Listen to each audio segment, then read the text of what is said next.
मोहनदास करमचंद गांधी ने Indian politics को lead किया है और वो एक एक्टिव लीडर के रूप में 1915 से लेकर 30 जनवरी 1948 की दोपहर तक रहे, जब नाथूराम विनायक गोडसे ने उनके जीवन का अंत करते हुए उनके सीने में 3 गोलियां दाग दी। इसके बाद नाथूराम गोडसे ने प्रशासन के सामने सरेंडर कर दिया। 8 नवंबर 1948 को दिल्ली के प्रसिद्ध लाल किले पर जब स्पेशल जज की कोर्ट में नाथूराम गोडसे से यह पूछा गया कि क्या वे अपने बचाव में कुछ कहना चाहते हैं, नाथूराम गोडसे ने एक डिटेल स्टेटमेंट के जरिए जज को अपना जवाब सुनाना चाहा। इस स्टेटमेंट के पब्लिकेशन पर बैन लगा हुआ है। Chief prosecutor C.K. दफ्तरे ने नाथूराम गोडसे को कोर्ट में स्टेटमेंट पढ़ने की इजाजत तो नहीं दी, लेकिन उन्होंने इसे अपने खिलाफ लगाए आरोपों के बचाव में सबमिट करने की इजाजत दे दी। प्रोसिक्यूटर ने पाया कि मर्डर केस मामले में नाथूराम के साथ सभी गवाह, महात्मा गांधी के साथ साथ मौजूदा रूलिंग पार्टी तक के तथ्यों पर रोशनी डाली जानी चाहिए। जनता इस मामले पर कोर्ट की ओर से शुरू से लेकर अंत तक सभी सच्चाई जानना चाहती थी। इसलिए जज श्री आत्मचरण ने वकील से कहा, मैं किस कारण जांच को रोकूं? मुझे कानूनन इसके लिए कोई वजह चाहिए, कोई ठोस कारण चाहिए ताकि मैं सारे चार्ज हटा सकूं। तो ऐसे में आपके पास कोई अथॉरिटी या कानूनी सबूत या ऐसा कोई कारण है जो आपके विरोध को सपोर्ट कर सके? लेकिन वकील के पास ऐसा कुछ नहीं था कि वो कोर्ट के सामने पेश कर जज को सेटिस्फाई कर सके। हिसार कोर्ट में नाथूराम गोडसे के स्टेटमेंट को पढ़ने के लिए दायर याचिका को खारिज कर दिया गया। अगले दिन इस स्टेटमेंट के कुछ अंश समाचार पत्रों में छपे। दोनों तरफ की दलीलें और भी कई महत्वपूर्ण तथ्य थे जो फिलहाल अंधेरे में ही थे। लोग ये जानना चाहते थे कि गांधी जी की हत्या करने वाले गोडसे पर कौन कौन से चार्ज लगे हैं। पंडित नेहरू प्रधानमंत्री थे। उनके कहे अनुसार हर राज्य में इस बयान के पब्लिकेशन पर रोक लगा दी गई, आंशिक और पूर्ण रूप से। इसके बाद सरकार ने नाथूराम गोडसे का पूरा बयान शिमला हाई कोर्ट में जून 1949 में दर्ज करवाया। नाथूराम गोडसे के कोर्ट में बयान के वक्त मीडिया कर्मी उस समय अपना पेन नोटबुक लेकर स्टेटमेंट नोट करने के लिए तैयार खड़े थे, उत्सुक थे सही रिपोर्ट जानने के लिए। नाथूराम गोडसे का बयान कोर्ट में दर्ज हुआ और अंग्रेजी में पब्लिश हुआ, क्योंकि कोर्ट की कार्यवाही भी इसी भाषा में हुई थी। दुनिया के हर कोने में लोग इस मामले की जानकारी को लेकर एक्साइटेड थे कि गांधी जी के हत्या वाले मामले का आखिर क्या होगा। लोग आश्चर्य में थे कि वो कैसा आदमी होगा जिसने महात्मा गांधी को मारा। उस समय के कुछ जाने माने लेखकों ने इस विषय पर लिखा। उन्होंने उस समय के हालात, जमीनी हकीकत, जजमेंट और उपलब्ध आंकड़ों पर खूब लिखा, क्योंकि शायद वो जानते थे कि वो इतिहास लिख रहे हैं और आज की जनता भी यही पढ़ना चाहती है। कानूनन ऑथेंटिक स्टेटमेंट अब क्लियर हो चुका था और उस समय के कुछ राइटर्स ने माहौल के हिसाब से चीजों को तोड़ मरोड़ कर भी पेश किया। पढ़ने वालों ने भी अपनी खुद की राय बना ली थी और असलियत और अंदाजे के अनुसार स्टेटमेंट का अपना अपना मतलब निकाल लिया था। इस बारे में नाथूराम ने खुद कहा था कि कुछ ईमानदार इतिहासकारों ने मेरे किए गए काम को लिखा है और एक दिन भविष्य में वे सच को जरूर जान लेंगे। नाथूराम गोडसे ने जिन परिस्थितियों में ये काम किया था, उस लिहाज से वे उस समय परम पूजनीय हो गए थे। लेखक गोपाल गोडसे नाथूराम गोडसे के छोटे भाई हैं और महात्मा गांधी मर्डर केस में शामिल रहे थे। वे बेहद शर्मिंदा थे और अक्टूबर 1964 में जेल से रिहा हुए, लेकिन एक महीने बाद एक अन्य मामले में फिर से गिरफ्तार किए गए और फिर 1 साल तक जेल में रहे। फाइनली 1965 में उन्हें रिहा कर दिया गया। इस किताब में नाथूराम गोडसे का लाल किले पर दर्ज किया गया पूरा बयान दर्ज है। इससे पहले हम आपको उस मामले की तमाम डिटेल्स, इन्वेस्टिगेशन की जानकारी बताएंगे जो स्पेशल कोर्ट में प्रस्तुत की गई। कैसे 15 नवंबर 1949 को नाथूराम और आप्टे के ऊपर चार्ज डिक्लेयर होने के बाद प्रोसीजर कंप्लीट हुआ। इस पुस्तक में नाथूराम विनायक गोडसे के बारे में जानकारी और उसके साथियों के बारे में जानकारी सहित लेखक के अपने विचार भी हैं। गांधीवादी विचारधारा के लोगों के द्वारा नाथूराम और आप्टे का विरोध होना निश्चित था। अपनी मर्जी से नाथूराम गोडसे ने अपने छोटे भाई दत्तात्रेय को ये बयान पब्लिक करवाने के लिए कहा था, जैसा लेखक ने लिखा है। किताब स्पेनिश वर्जन से ट्रांसलेट की गई है। इस किताब को छपवाने के लिए लेखक और एडिटर कमिटेड हैं। 19 सितंबर 1993, गोपाल गोडसे, द इवेंट, वो हादसा। 15 अगस्त 1947, ब्रिटिश हुकूमत के अंत के बाद ही बंटवारे का ऐलान हो गया। भारत और पाकिस्तान अलग अलग हो गए। लोगों का पलायन जारी था, दंगे हो रहे थे, मौतें हो रही थीं, लूट रेप से पूरा मुल्क परेशान था और ऐसे में गांधी जी मुस्लिमों के हितैषी और हिंदुओं के विरोधी के रूप में अपनी इमेज बिगाड़ चुके थे। राज्यों के बंटवारे को लेकर काफी मुश्किलें थी। हैदराबाद के निजाम गांधी जी की आज्ञा का पालन नहीं करने वाले थे और वे कश्मीर पर अटैक करने के बारे में सोच रहे थे। उस समय सरदार वल्लभ भाई पटेल भारत के उप प्रधानमंत्री के पद पर आसीन थे। उन्होंने उस समय पाकिस्तान को बसाने के लिए 550 करोड़ रुपए बंटवारे के समय दिए थे। पाकिस्तान की ओर से मुद्दा कश्मीर को लेकर गरमाया हुआ था। 12 जनवरी 1948 को हुई प्रेस कॉन्फ्रेंस से पहले सरदार पटेल ने अपने एक बयान में कहा था कि हम कश्मीर को लेकर एग्रीमेंट पर बात करेंगे, लेकिन भारत सरकार ने इसके लिए कोई फिक्स तारीख या पेमेंट का प्रावधान नहीं रखा था। मैं बात खुले शब्दों में कहना चाहूंगा कि जब तक कश्मीर मसले का हल नहीं होगा, हम बाकी भुगतान नहीं करेंगे, क्योंकि सरदार वल्लभ भाई पटेल जानते थे कि बकाया राशि रोके जाने के बिना पाकिस्तान भारत और कश्मीर मुद्दे का हल नहीं निकालेगा। आग बुझाने के दो ही तरीके हैं, या तो उस पर पानी डाला जाए या उसे ईंधन न दिया जाए। भारतीय सेना कश्मीर मुद्दे पर लड़ने के लिए सक्षम थी, वही भारत सरकार पैसा रोककर ईंधन रोकने वाला काम कर दिया था। ये दंगों को रोकने का और शांति फैलाने का सबसे आसान तरीका था। लाल बहादुर शास्त्री जी जब प्रधानमंत्री थे, उन्होंने उस समय भारतीय सेना को लाहौर तक कूच करने का आदेश दिए जाने का मन बना लिया था। उस समय गांधी जी दिल्ली में थे, जो भारत सरकार की आर्थिक और व्यापारिक नीतियों पर चर्चा कर रहे थे। उन्हें जब इस बात का पता चला तो उन्होंने सरकार के इस निर्णय पर सहमति नहीं जताई और इस पर रोक लगा दी गई। गांधी जी ने सरकार को अहिंसा का पाठ पढ़ाया और गांधी जी ने उस समय भारत सरकार को भूख हड़ताल की धमकी देते हुए दबाव बनाया और कहा कि पाकिस्तान को भुगतान कर दिया जाए। आखिरकार 12 जनवरी 1948 को सरकार को अपना निर्णय वापस लेना पड़ा। लेकिन आप अहिंसा के पुजारी बनकर किसी तरह के अन्याय का साथ देकर समाज पर दबाव नहीं बना सकते। सरदार पटेल ने गांधी जी को समझाया कि वो अपना फैसला वापस ले लें। मौजूदा सिचुएशन में सरदार पटेल को गांधी जी की भूख हड़ताल और हिंसा वाली बात पसंद नहीं आ रही थी।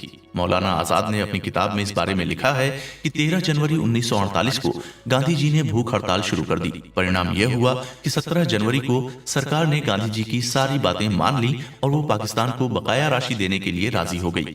साथ ही कश्मीर पर बनाई सरदार पटेल की सभी नीतियां समाप्त हो गईं।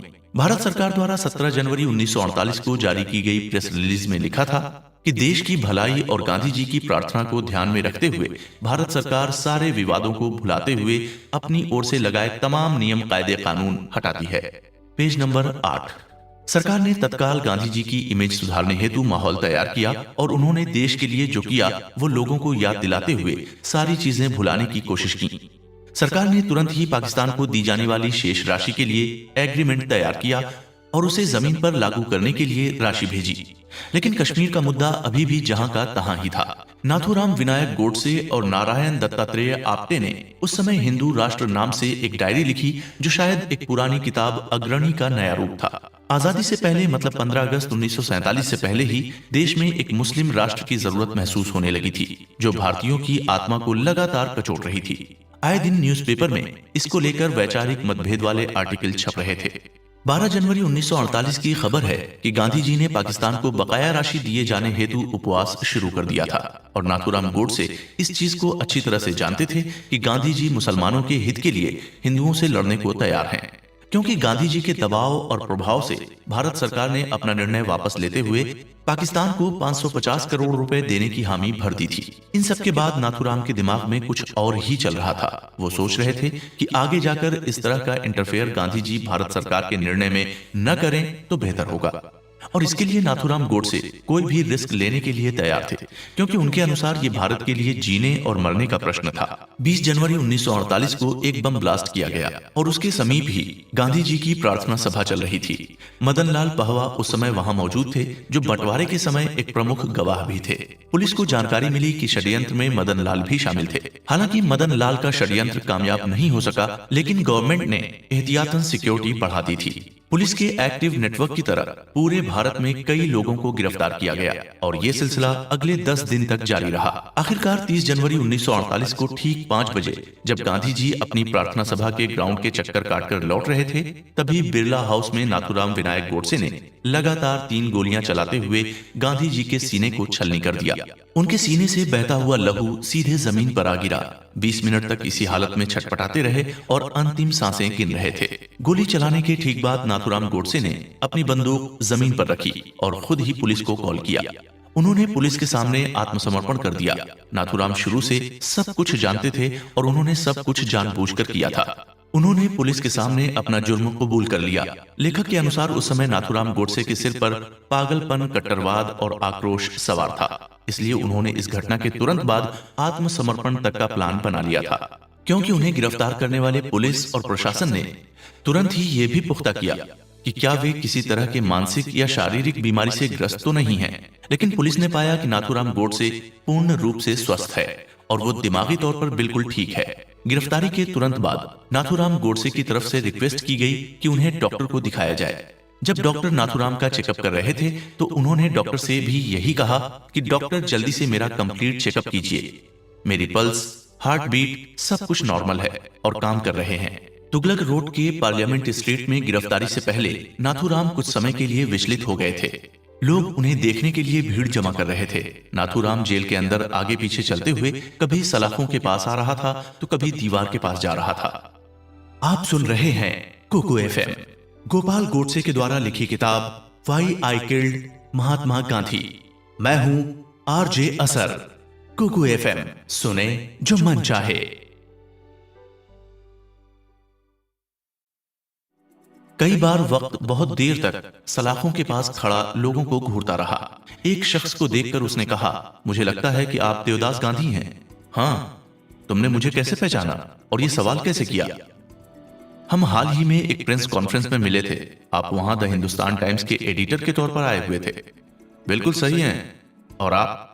मैं नाथूराम विनायक गोडसे हूं और मैं उस समय हिंदू राष्ट्र न्यूज़पेपर का एडिटर था और वहां मौजूद था। आज आपने अपने पिता को खोया है और इसका कारण मैं हूं। मुझे माफ कर दीजिए। मैं आपके और आपके परिवार के दुख का कारण हूं। मुझ पर विश्वास कीजिए, मुझे उनसे कोई निजी दुश्मनी या बैर नहीं था। उस समय देवदास गांधी सिर्फ गोडसे को सुनते रहे। अपने पिता की हत्या करने वाले नाथूराम की सभी बातें सुनने के बाद उन्होंने नाथूराम गोडसे से कहा कि फिर आपने ऐसा क्यों किया? इसका कारण राजनीति और सिर्फ राजनीति है। क्योंकि आप एक समाचार पत्र के एडिटर हैं तो आपको शुरू से सब कुछ सुनना होगा और समझना होगा। इसके लिए आप पुलिस ऑफिसर से आधे घंटे का समय ले लें और पूरी बात सुने।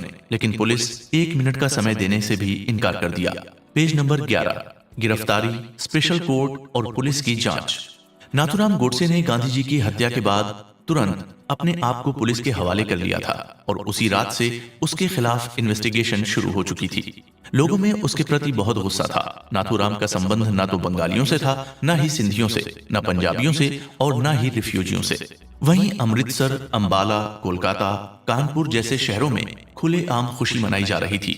इसी बीच दिगंबर रामचरण को पुणे पुलिस ने 31 दिसंबर 1948 को अरेस्ट किया और बाद में मुंबई पुलिस को सौंप दिया।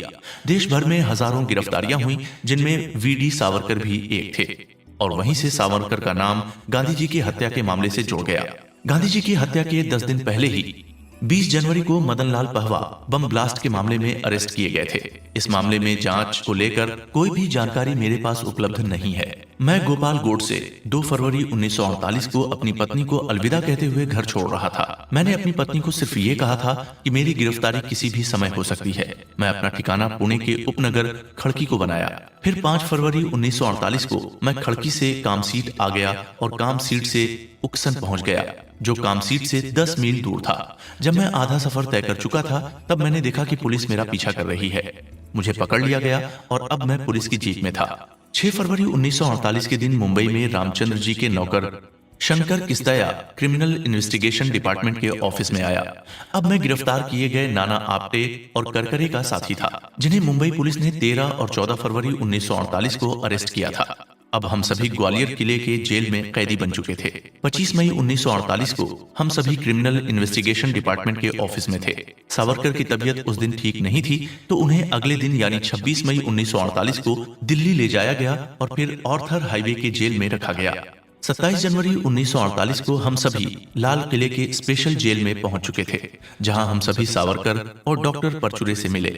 1947 में मुंबई विधानसभा में एक नया कानून पास हुआ जिसे act of Mumbai public safety major के नाम से जाना गया। इस कानून के तहत एक स्पेशल कोर्ट बनाई गई जिसमें एक जज को ये अधिकार दिए गए कि वे इस तरह के मामलों के सबूतों की जांच करें, प्रोसीजर को आगे बढ़ाएं, चार्जशीट और वर्कशीट का अध्ययन करते हुए किसी भी मामले को बिना देरी किए जल्द से जल्द निपटाएं। इस वजह से अपील के समय को 60 दिन से घटाकर 15 दिन कर दिया गया था। जब हम कोर्ट पहुंचे तो वहां हमने कोर्ट का बदला हुआ माहौल और स्वरूप देखा।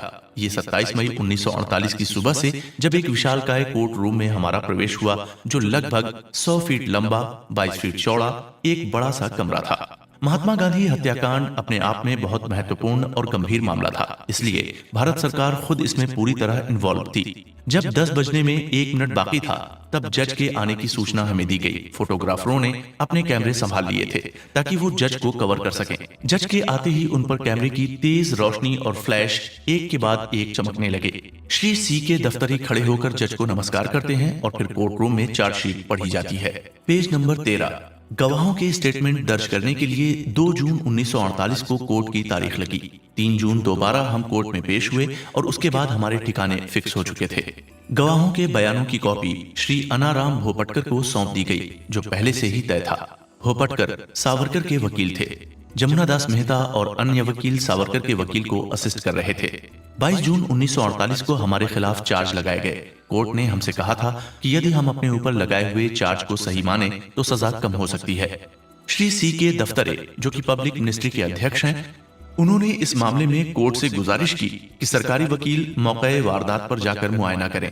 नाथूराम, आप्टे, करकरे, मदन लाल और गोपाल दास, यानी कि मैं खुद समझ चुका था कि हमारा अगला ठिकाना अब क्या होगा। शंकर केस्टया, डॉक्टर परचुरे और सावरकर चुप थे। हमें मौके वारदात पर ले जाया गया और हमारे खिलाफ लगाए गए आरोपों की पुष्टि की गई।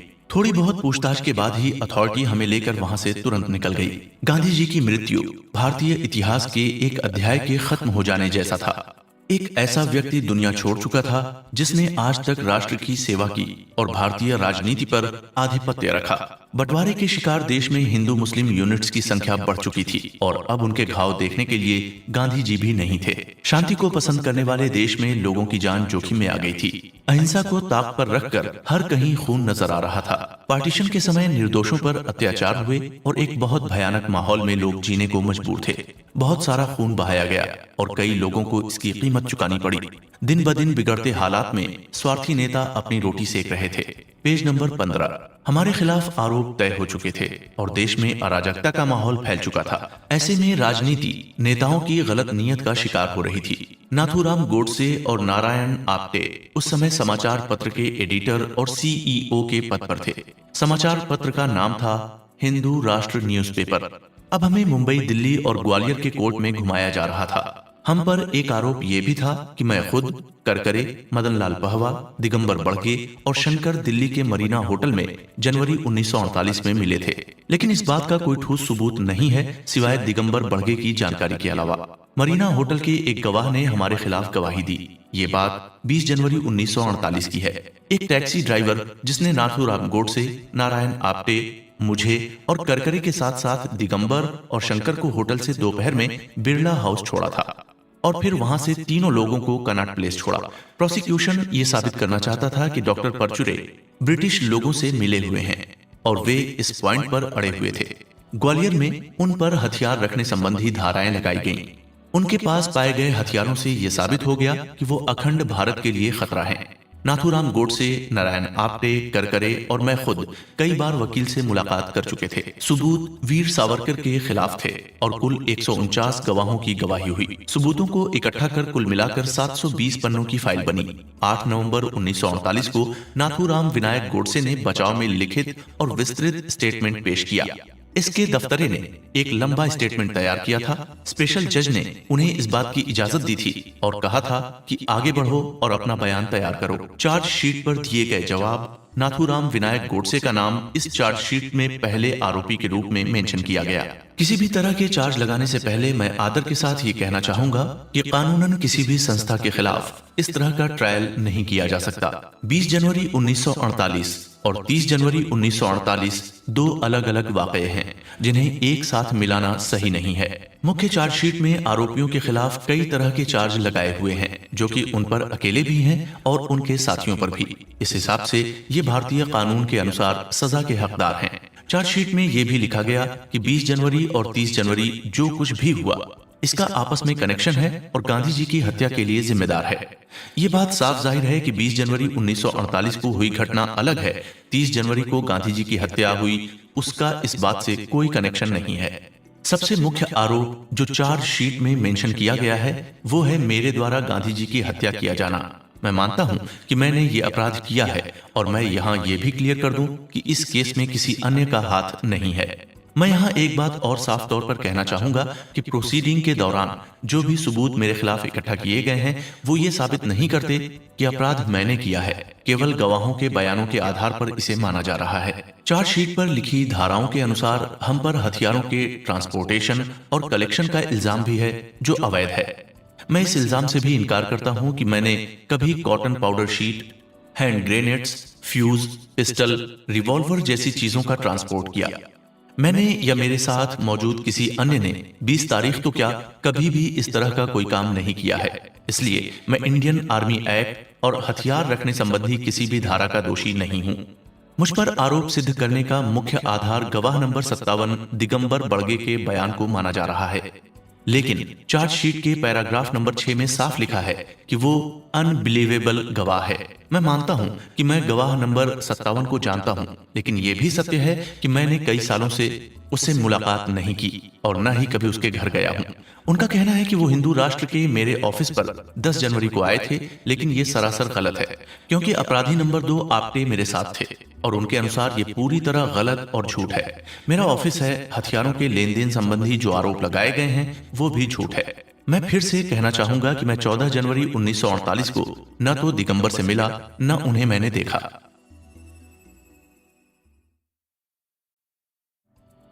Page number 19। मैं टाइटल सीन के अंदर लगाए गए तमाम इल्जामों से भी इनकार करता हूं जो पैराग्राफ नंबर A1, A2 और B1, B2 में दर्शाए गए हैं। मैं इस बात से भी इनकार करता हूं कि मैंने खुद को या मदन लाल पहवा को बम ब्लास्ट करने के लिए उकसाया। चौथे टाइटल में दूसरे पैराग्राफ में मेंशन इस बात से भी इनकार करता हूं। 20 जनवरी 1948 को बिरला हाउस में मिले कपास पाउडर में मेरे हाथ होने का कोई भी सबूत नहीं है और मैं यकीनन इससे जुड़ा हुआ नहीं हूं। महात्मा गांधी की हत्या के प्रयास की साजिश में शामिल होने वाली बात 5वें टाइटल में कही गई है। मैं इससे भी इनकार करता हूं कि मैं मदन लाल पहवा या ऐसे किसी भी व्यक्ति से डायरेक्ट या इनडायरेक्ट फॉर्म से जुड़ा हुआ था और इस साजिश में शामिल नहीं था। मैंने किसी से भी बिना लाइसेंस वाली पिस्तौल की खरीद फरोख्त नहीं की है। मैं मानता हूं कि मैं गांधी जी की विचारधारा के विरोध में था और उन लोगों का समर्थन कर रहा था जो गांधी जी के विपक्ष में खड़े हैं, लेकिन इसका मेरे दिल्ली जाने से कोई संबंध नहीं है। मैं दिल्ली कब और कैसे पहुंचा ये कोई मुख्य मुद्दा नहीं है। गांधी जी द्वारा अहिंसा का पाठ पढ़ाया जा रहा था जिसके चलते हिंदू समाज पतन की ओर बढ़ रहा था और उसके प्रतिरोध करने की क्षमता मुसलमानों के मुकाबले बहुत कम हो गई थी। इस बुराई का मुकाबला करने के लिए मैंने पब्लिक जीवन अपनाया और संकल्प लिया कि ऐसा एक समूह बनाऊंगा जो गांधी जी के विरोध में खड़ा हो। इस काम में मैं और आपे मुख्य भूमिका में थे। इसके लिए सबसे पहले हमने अग्रणी नाम के अखबार की शुरुआत की और गांधी जी के अहिंसा वाले रास्ते का विरोध किया। गांधी जी ने जब अपने बचाव में मुसलमानों के प्रति अपना नजरिया स्पष्ट किया तो हमने उनके इन विचारों को हिंदुओं के लिए हानिकारक बताया। मैं साबित कर सकता हूं कि हिंदुओं के हितों की रक्षा करने में गांधी जी कैपेबल नहीं थे। मैंने अपने अखबार के जरिए गांधी जी के हर कदम का विरोध किया, जैसे उपवास रखना, लक्ष्य की प्राप्ति के लिए प्रार्थना सभाएं करना इत्यादि। हम विरोध दिखाने के लिए शांतिपूर्ण प्रदर्शन के भी खिलाफ थे। जब मुझे पता चला कि 13 जनवरी 1948 को गांधी जी ने हिंदू मुस्लिम एकता के लिए उपवास रखा है तो मैंने इसका विरोध किया, क्योंकि मैं समझ गया था कि ये उपवास हिंदू मुस्लिम एकता के लिए नहीं बल्कि पाकिस्तान को उसकी बकाया राशि दिए जाने के प्रति सरकार पर दबाव बनाने हेतु किया गया है। ऐसे में आपटे के कहने पर मुंबई आया और वहां हमने प्रार्थना सभा को भंग करने का निर्णय लिया, जिसमें मैंने हामी पहले से भर दी थी। मैं अपने ऊपर लगाए इस इल्जाम से भी स्पष्ट रूप से इनकार करता हूं कि मैंने सावरकर के साथ मिलकर आपटे को लेकर गांधी जी के खिलाफ कोई साजिश रची। मैं इस मामले में किसी भी तरह की मिलीभगत से भी इनकार करता हूं। मेरे अनुसार ये कथन भी गलत है कि मैं अपने भाई गोपाल गोडसे को प्रभारी बनाने के सिलसिले में पुणे गया। रिवॉल्वर लेने के लिए दिल्ली जाने वाली बात और मुंबई पहुंचने वाली बात भी सरासर झूठ है। मैं पैराग्राफ 17 में लिखी बात में ये क्लियर कर चुका हूं। 16 जनवरी 1948 को पुणे में न मैं था और न ही किसी से मिला, न मेरी किसी से बात हुई। इस बारे में चार्जशीट में दिए गए स्टेटमेंट सही नहीं है। मैं पहले भी कह चुका हूं कि गांधी जी की प्रार्थना सभा को भंग करने के लिए हमने एक योजना बनाई और उस प्रदर्शन का हिस्सा बनने के लिए दिल्ली आने का प्लान तैयार किया। हमने दिल्ली जाने के लिए पैसे इकट्ठे किए और जैसा कि मैंने पैराग्राफ 17 में कहा है, मैं और आपटे इस योजना में शामिल थे। मेरी पुणे जाने वाली बात को लेकर यही राय है कि ये पूर्ण रूप से असत्य है। 16 जनवरी 1948 को मैं पुणे में था ही नहीं, तो कोई मुझे एक बड़ी रिवॉल्वर के बदले पिस्तौल कैसे दे सकता है। Page number 22। 15 जनवरी 1948 को दादर में हिंदू सभा के कार्यालय में मैं, आपटे और बैज प्रेस के संबंध में बात करने के लिए मिले। मैं और आपटे 17 जनवरी 1948 को दिल्ली पहुंचे और मरीना होटल में ठहरे। 20 जनवरी की सुबह बैज हमसे होटल में मिले। मुझे तेज दर्द था तो मैंने उनके साथ प्रार्थना सभा के मंच पर जाने से मना कर दिया। मैं बिस्तर पर लेटा हुआ था, उनकी गतिविधियां देख रहा था। गोडसे, करकरे, मदन लाल, बैज और मरीना होटल का नौकर शंकर आपस में बात कर रहे थे। उन्होंने खाना खाया और गोपाल गोडसे अपनी रिवॉल्वर की मरम्मत कर रहा था। दोपहर में होने वाली प्रार्थना सभा के लिए तैयारी कर रहे थे। मेरे पास उस समय कमरे में ना तो बारूद थे, ना ही हथगोले थे, ना कॉटन था, ना फ्यूज था, ना कोई प्राइमरी तार। कुल मिलाकर मेरे पास किसी तरह का कोई हथियार नहीं था। यहाँ मैं स्पष्ट करना चाहता हूँ कि उस समय मेरे पास हथियार होने की बात सरासर झूठ है। मैं पहले ही स्पष्ट कर चुका हूँ कि मैं प्रार्थना सभा में अस्वस्थ होने के कारण नहीं पहुंचा था और होटल में ही सभी का इंतजार कर रहा था। सभी शाम 6 बजे मरीना होटल लौटे और मुझे इस बात की सूचना दी गई। हम वहां 1 या 2 दिन रुके क्योंकि इन्हीं दिनों में प्रार्थना सभा और रैली होनी थी। प्रार्थना सभा के बाद रैली निकाली जा रही थी और 1 घंटे के बाद सभा स्थल पर विस्फोट के कारण हंगामा हुआ। एक शरणार्थी की गिरफ्तारी भी हुई, लेकिन ये गलत है कि मैं बैच से हिंदू महासभा के भवन में 20 जनवरी 1948 को मिला। गवाहों ने यह भी कहा है कि उन्होंने मुझे बिरला हाउस में देखा, लेकिन मैं इस बात को भी सिरे से खारिज करता हूँ। गवाहों ने तो मुझे तुगलक हाईवे थाने पर पहचाना। मैं न चाहते हुए भी आपटे के साथ दिल्ली प्रार्थना सभा में जाने हेतु सहमत हो गया था, लेकिन वहां हमारे पास पैसे खत्म हो रहे थे। हम आगे खर्चा उठाने में असमर्थ हो रहे थे, इसलिए डॉक्टर परचूरे ने ग्वालियर जाने का फैसला किया था। वहां स्वयं सेवकों के लिए परिस्थितियां ठीक थीं और ये इंतजाम किया जा सकता था। इसलिए हम 27 जनवरी 1948 को ग्वालियर पहुंचे। हमने सफर ट्रेन से किया। ग्वालियर पहुंचने के बाद हम धर्मशाला के करीब ही रुके और डॉक्टर परचूरे उनके घर पहुंच गए, जहां मुझे अस्पताल ले जाया गया क्योंकि मेरी तबीयत ठीक नहीं थी। मैं निराश था और आखिर में दिल्ली पहुंचकर मैंने शरणार्थी कैंप के दौरे किए। मुझे याद है मैं उस समय खेतों से गुजर रहा था और एक शरणार्थी मुझसे मिला जिसके हाथों में बंदूक थी। मेरा दिमाग घूम गया और मैंने तुरंत एक निर्णय लिया। मैंने उससे बंदूक खरीदी और फिर मेरा माइंड एक साथ कई तरह की चीजें सोचने लगा। मैंने बंदूक के दम पर मौजूदा हालात पर काबू पाने और हिंदुओं के बीच फैली अराजकता को खत्म करने का विचार भी किया। मेरे और सावरकर के संबंध बहुत गहरे थे।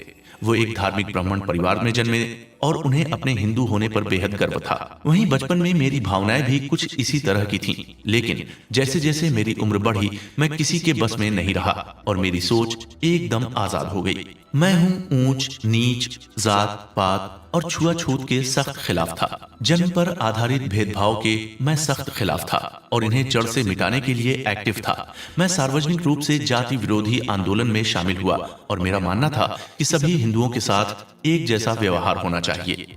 मैं चाहता था कि इस तरह के रात्रि भोज का आयोजन किया जाना चाहिए जिसमें सभी हिंदू ब्राह्मण, वैश्य और अन्य जाति के लोग एक साथ नियम कायदों को तोड़कर भोजन करें। मैंने दादा भाई नौरोजी और विवेकानंद गोखले की रचनाएं पढ़ी हैं। भारत सहित मैंने कई आधुनिक देशों की प्राचीन और ऐतिहासिक किताबें पढ़ी, जिनमें इंग्लैंड, फ्रांस, संयुक्त राष्ट्र अमेरिका और रूस जैसे देश प्रमुख रहे। इन किताबों में मैंने समाजवाद और साम्यवाद के सिद्धांतों यानी प्रिंसिपल की स्टडी की। इस तरह की तमाम किताबें पढ़ने के बाद मुझे विश्वास हो गया कि मुझे एक देशभक्त के रूप में अपना कर्तव्य निभाना चाहिए और हिंदू धर्म और हिंदू समाज के लोगों की सेवा करनी चाहिए। मैं लाखों हिंदुओं के हितों की रक्षा के लिए आगे बढ़ना चाहता था। मैं मानता था कि मेरी मातृभूमि और हिंदुस्तान की स्वतंत्रता की रक्षा करने के लिए मेरे विचार अहम हैं और यही भावना आपको मानवता की सच्ची सेवा करने के लिए प्रेरित करती है और सक्षम बनाती है। मैंने आरएसएस ज्वाइन कर ली और कई सालों तक इसके साथ काम करने के बाद महासभा से जुड़ा। अब मैं हिंदुओं के लिए एक सैनिक के रूप में लड़ने के लिए खुद को तैयार समझ रहा था। इसी बीच वीर सावरकर को हिंदू महासभा के अध्यक्ष पद पर नियुक्त किया गया। इसके बाद उनका आकर्षक व्यक्तित्व प्रचार प्रसार के जरिए और भी लोगों के सामने आया। लाखों हिंदू उन्हें अपने रक्षक और नायक के रूप में देखने लगे, जिसके चलते वे और अधिक सक्षम और हिंदुओं के प्रति वफादार होते गए। उनके प्रशंसकों में से मैं भी एक था। मैंने उनके साथ काम किया और महासभा की एक्टिविटीज को आगे बढ़ाने में भी मैं अपना कंट्रीब्यूशन देता रहा। आगे चलकर हिंदू संघ आंदोलन के जरिए हिंदू समाज के हित की बात आगे बढ़ाने के फैसले के साथ मैंने और मेरे सहयोगी आप्टे ने एक अखबार शुरू किया। संघ के सभी हिंदू नेता और बड़े लोगों की सहानुभूति हमें प्राप्त थी और इसी के चलते अखबार को शुरुआती वित्तीय सहायता महासभा के अध्यक्ष वीर सावरकर से मिली। वो हमारे प्रति सहानुभूति रखते थे और उन्होंने शुरू में हमें 15,000 रुपए की राशि मदद के तौर पर दी। साथ ही उन्होंने शुभकामना भी दी अखबार जल्दी पंजीकृत हो जाए और एक रेपुटेशन वाले बड़े अखबार के रूप में तब्दील भी हो। इस तरह हमारे मराठी भाषा के अखबार दैनिक अग्रणी की शुरुआत हुई। आगे चलकर इस अखबार के लिए इन्वेस्टमेंट करने वालों में गुलाब चंद्र सेठ, श्री शिंगरे और श्री भालजी पेंढारकर प्रमुख थे। मैं और आप्टे कंपनी के सीईओ बने। संपादन की जिम्मेदारी भी उस समय मेरे पास थी। सावरकर का कार्यालय उनके सचिव जी.वी. दामले संभाल रहे थे। हम सावरकर जी का इंटरव्यू लेने उनके ऑफिस पहुंचे, जिसमें वे एक सार्वजनिक भाषण देना चाहते थे। उनके सचिव के अनुसार सावरकर राष्ट्रपति की यात्राओं के बारे में अपने विचार रखेंगे। उस दौरान वहां फ्री हिंदुस्तान नामक एक अंग्रेजी समाचार पत्र के संपादक ए.एस. भिड़े भी मौजूद थे। वे वहीं ऑफिस के नीचे वाले फ्लोर में रहा करते थे। इसी कारण दामले, भिड़े, सावरकर और हमारी दोस्ती थी। मुंबई में रहने के दौरान हम लगभग रोज मिलते थे और कई तरह की बातचीत होती थी, जिनमें सभी महत्वपूर्ण बातों के साथ साथ संघ पर भी चर्चा होती थी।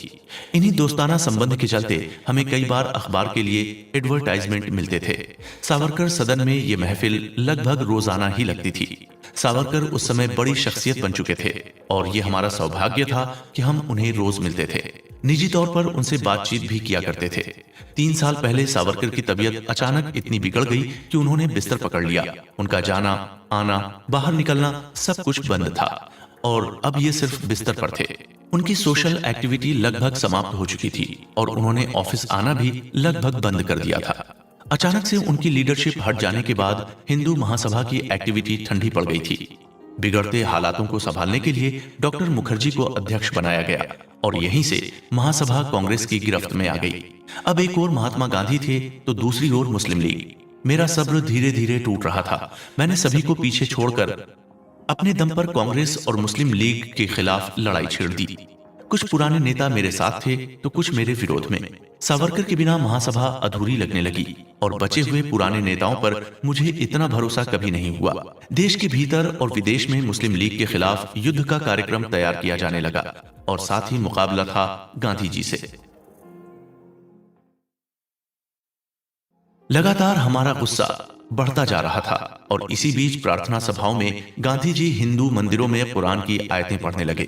हिंदुओं ने इसका विरोध किया, लेकिन मैं गांधी जी से पूछना चाहता था कि अगर कोई हिंदू मस्जिद में गीता पढ़ता तो क्या रिएक्शन होते हैं। गांधी जी के खिलाफ प्रोटेस्ट करने के लिए मैंने और आप्टे ने लगातार आंदोलन किए। गांधी जी के खिलाफ खुलकर निंदा करने के लिए हमने एक जुलूस निकाला।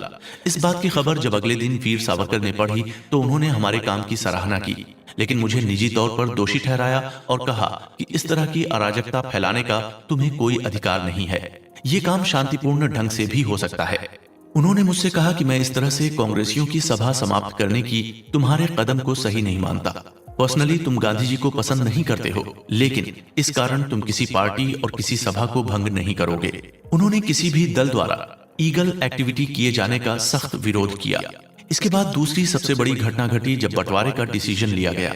हिंदू महासभा अपनी शक्ति दिखाना चाहती थी और साथ ही कांग्रेस को बताना चाहती थी कि देश के प्रति सरकार का रवैया कैसा हो। अधिकांश नेताओं ने कांग्रेस के इस निर्णय की घोर निंदा की और पाकिस्तान के बनाए जाने पर आपत्ति जताई। इस बीच हमें यह भी लगने लगा था कि वीर सावरकर अब और अधिक एक्टिव नहीं रह पाएंगे। वे महासभा की एक्टिविटी और फ्यूचर स्ट्रेटजी में शामिल होना लगभग बंद हो गए थे। इसी बीच मुस्लिम कट्टरता अपने चरम पर पहुंच गई थी और पंजाब के कई हिस्सों में हिंदुओं के सताए जाने की खबरें आने लगी थीं। बिहार में मुस्लिम विरोधी हिंदुओं पर गोली चलाई गई, मुकदमे चलाए गए और ये सब कोलकाता और पंजाब में भी जारी था। जिस बात का डर हमें था अब वो सामने होता नजर आ रहा था। अगस्त 1947 के प्रकाश पर्व पर पूरा पंजाब जल रहा था। खून की नदियां बह रही थीं। अखिल भारतीय हिंदू महासभा का अधिवेशन 9-10 अगस्त 1947 को दिल्ली में आयोजित हुआ, जिसकी अध्यक्षता वीर सावरकर ने की। इसके जरिए मैं आपटे और मेरे जैसे कई लोग एक आखिरी प्रयास करना चाहते थे। हम चाहते थे कि महासभा के सभी टॉप लीडर जैसे वीर सावरकर, डॉक्टर मुखर्जी, LB भोपाटकर जैसे लोग हमारी आक्रामक शैली पर यकीन करें और उसे ऐड करें। लेकिन महासभा से जुड़े इन सभी टॉप के लीडर और इनकी कार्यकारिणी ने हमारे सुझाव को मानने से इनकार कर दिया। भारत का विभाजन हो जाना मेरे लिए एक श्राप के समान था। ऐसी स्थिति में चुप बैठना विभाजन का समर्थक होने जैसा या उसे स्वीकार करने जैसा था। 15 अगस्त 1947 को वीर सावरकर से राष्ट्रीय ध्वज के रूप में पहिए वाले झंडे को लहराने की अनुमति मांगी गई। साथ ही गुजारिश की गई कि पहिया वाले तिरंगे झंडे को ध्वज के रूप में मान्यता मिले। लेकिन यहाँ भी गांधी जी ने हिंदुओं के साथ विश्वासघात किया। इसके बाद मैंने, आपटे ने और युवा संघ के हिंदू साथियों ने मिलकर एक बार फिर सावरकर के खिलाफ सक्रिय आंदोलन करने का मन बनाया और इसे लेकर प्लानिंग शुरू की। इस बीच मैं हिंदू महासभा के पुराने लीडरों के खिलाफ होने लगा। मैंने अपने समाचार पत्र अग्रणी और हिंदू राष्ट्र में मेरी डायरी के नाम से खुले तौर पर युवा पीढ़ी का ही आह्वान किया। मैंने 2 तारीख की प्लानिंग बनाई। पहली थी शांतिपूर्ण तरीके से और दूसरी शक्तिशाली तरीके से विद्रोह के जरिए। मेरा उद्देश्य था गांधी जी के खिलाफ प्रदर्शन के जरिए मैं हिंदुओं को जगा सकूं और उस असंतोष से गांधी जी तक ये मैसेज पहुंचा सकूं कि लोग अब आपकी प्रार्थना सभाओं से नफरत करने लगे हैं। मैंने हैदराबाद में हिंदुओं को बचाने के लिए अभियान चलाया, क्योंकि वहां हिंदुओं पर कट्टर मुसलमानों द्वारा लगातार अत्याचार किया जा रहा था, जो आज है नहीं था। अत्याचार गुप्त और तानाशाही तरीकों से किए जा रहे थे, इसलिए हम इनका खुलासा करने का संकल्प ले चुके थे। मैं इस बात से भी इनकार करता हूं कि वीर सावरकर को इन सभी बातों का पता था। आखिरकार मेरी इन एक्टिविटीज ने मुझे गांधी जी को गोली मारने के लिए प्रेरित किया। लेकिन यहाँ ये दोहराना चाहूंगा कि इसमें आपटे, बैज और वीर सावरकर की भागीदारी नहीं थी और हमने गांधी जी और नेहरू को खत्म करने की कोई प्लानिंग मिलकर नहीं बनाई थी। ये सरासर झूठा आरोप है। लेकिन उस समय लग रहा था कि गांधी जी की उम्र के 100 साल पूरे हो चुके हैं और मुझे इसके लिए आशीर्वाद मिल गया था।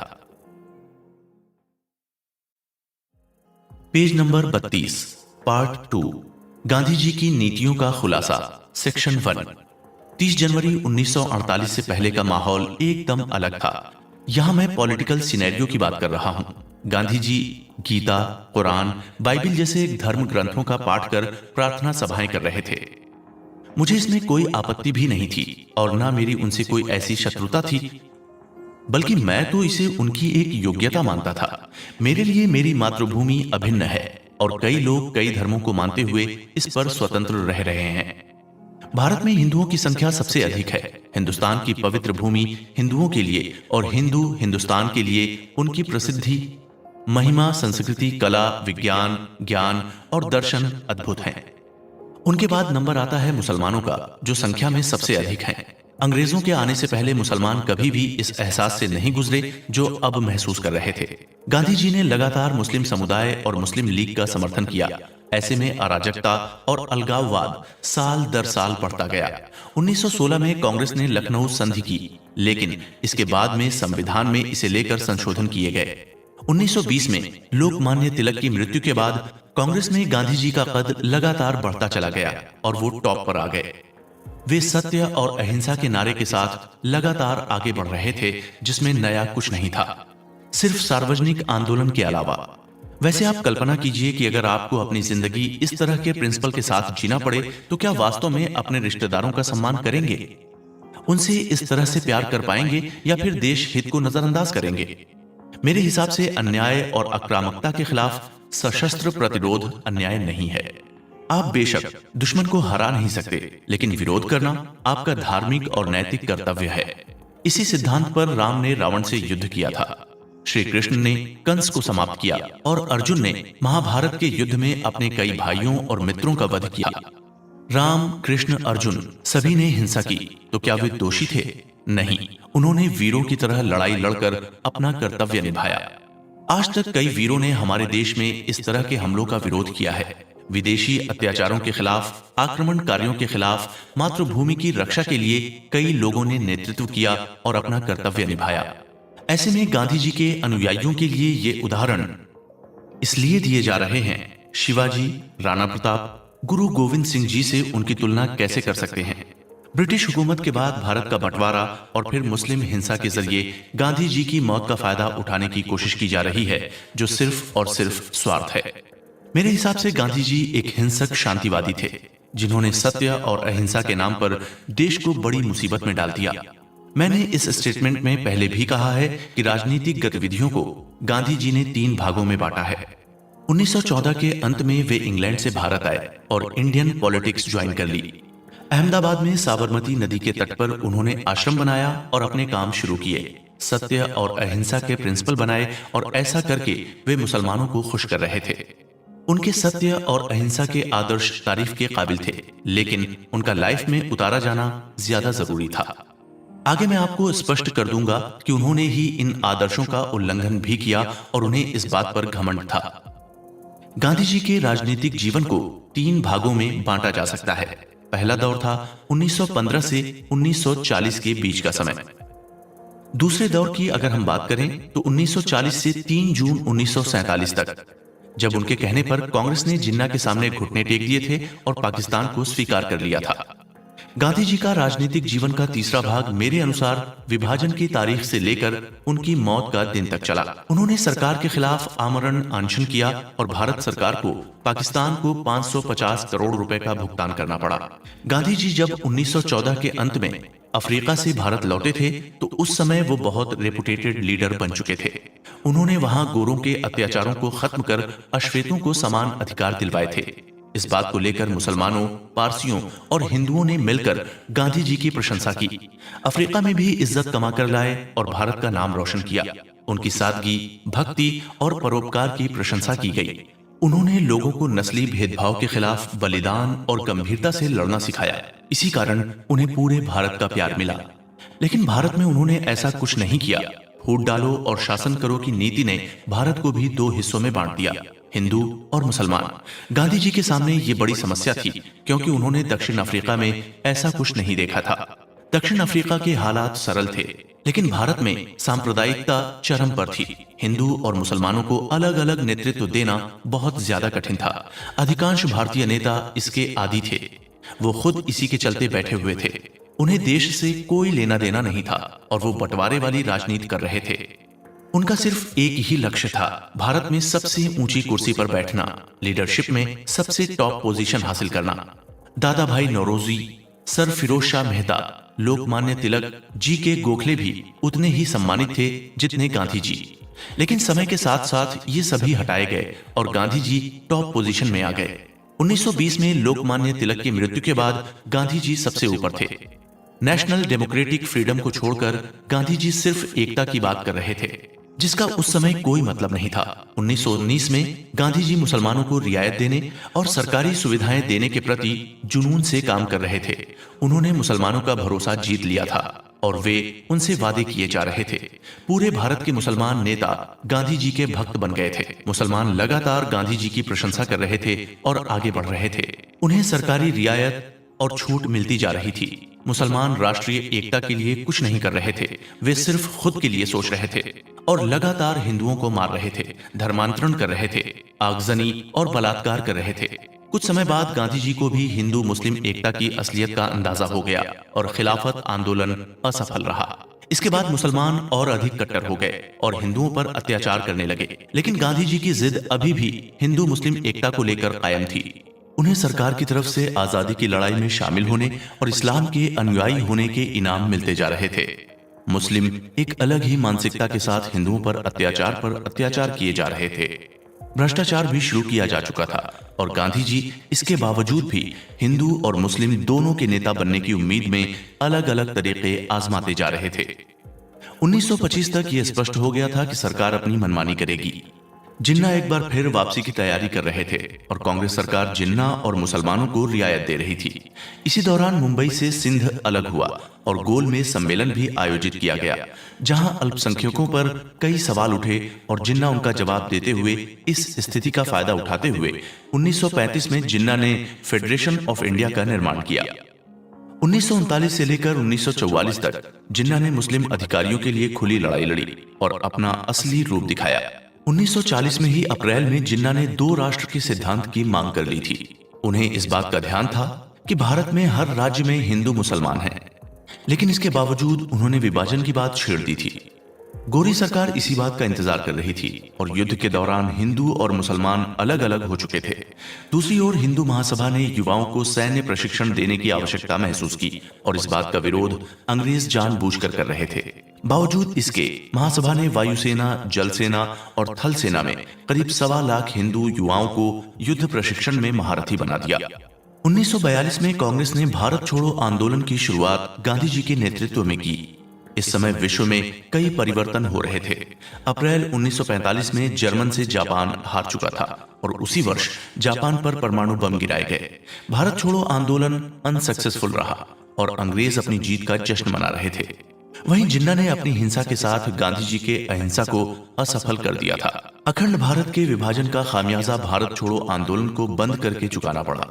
गांधी जी की हत्या से न तो मुझे खुशी है और न ही मैं उस बात को याद करना चाहता हूँ।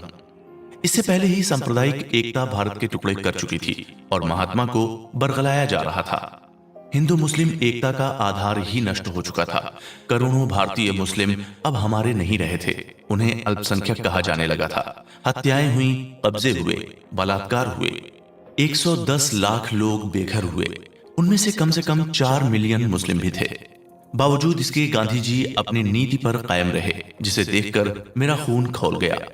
गांधी जी अंग्रेजों की तरह फूट डालो और राज करो की नीति अपना चुके थे। उन्होंने देश का बंटवारा किया और निश्चित किया कि उनका राज कभी खत्म न हो।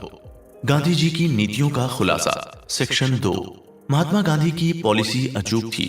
वो सरकार और जनता के बीच मीडिएटर मतलब माध्यम की भूमिका से संतुष्ट थे।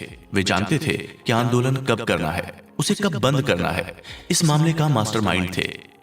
वे आंदोलन की टेक्निक यानी तकनीक अच्छे से जानते थे।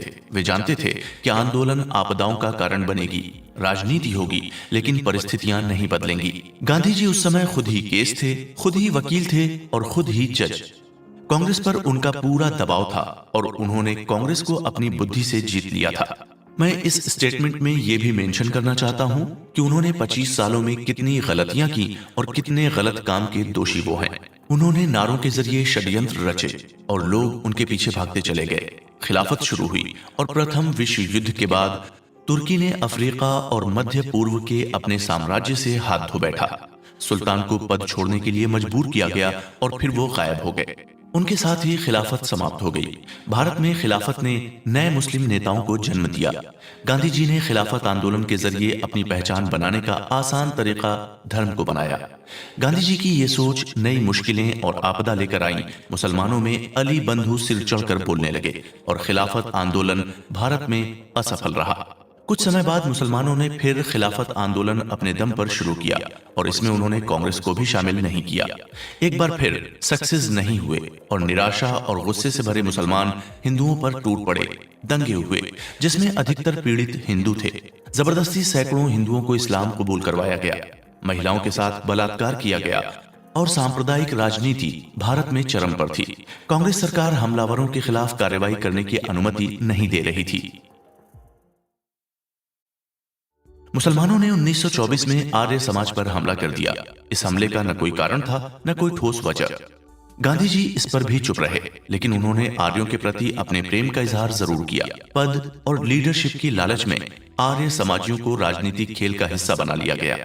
लाला लाजपत राय और स्वामी श्रद्धानंद 2 ऐसे आर्य समाजी थे जो कांग्रेसी भी थे, नेता भी थे, लेकिन गांधी जी का आंख मीचकर समर्थन कभी नहीं करते थे।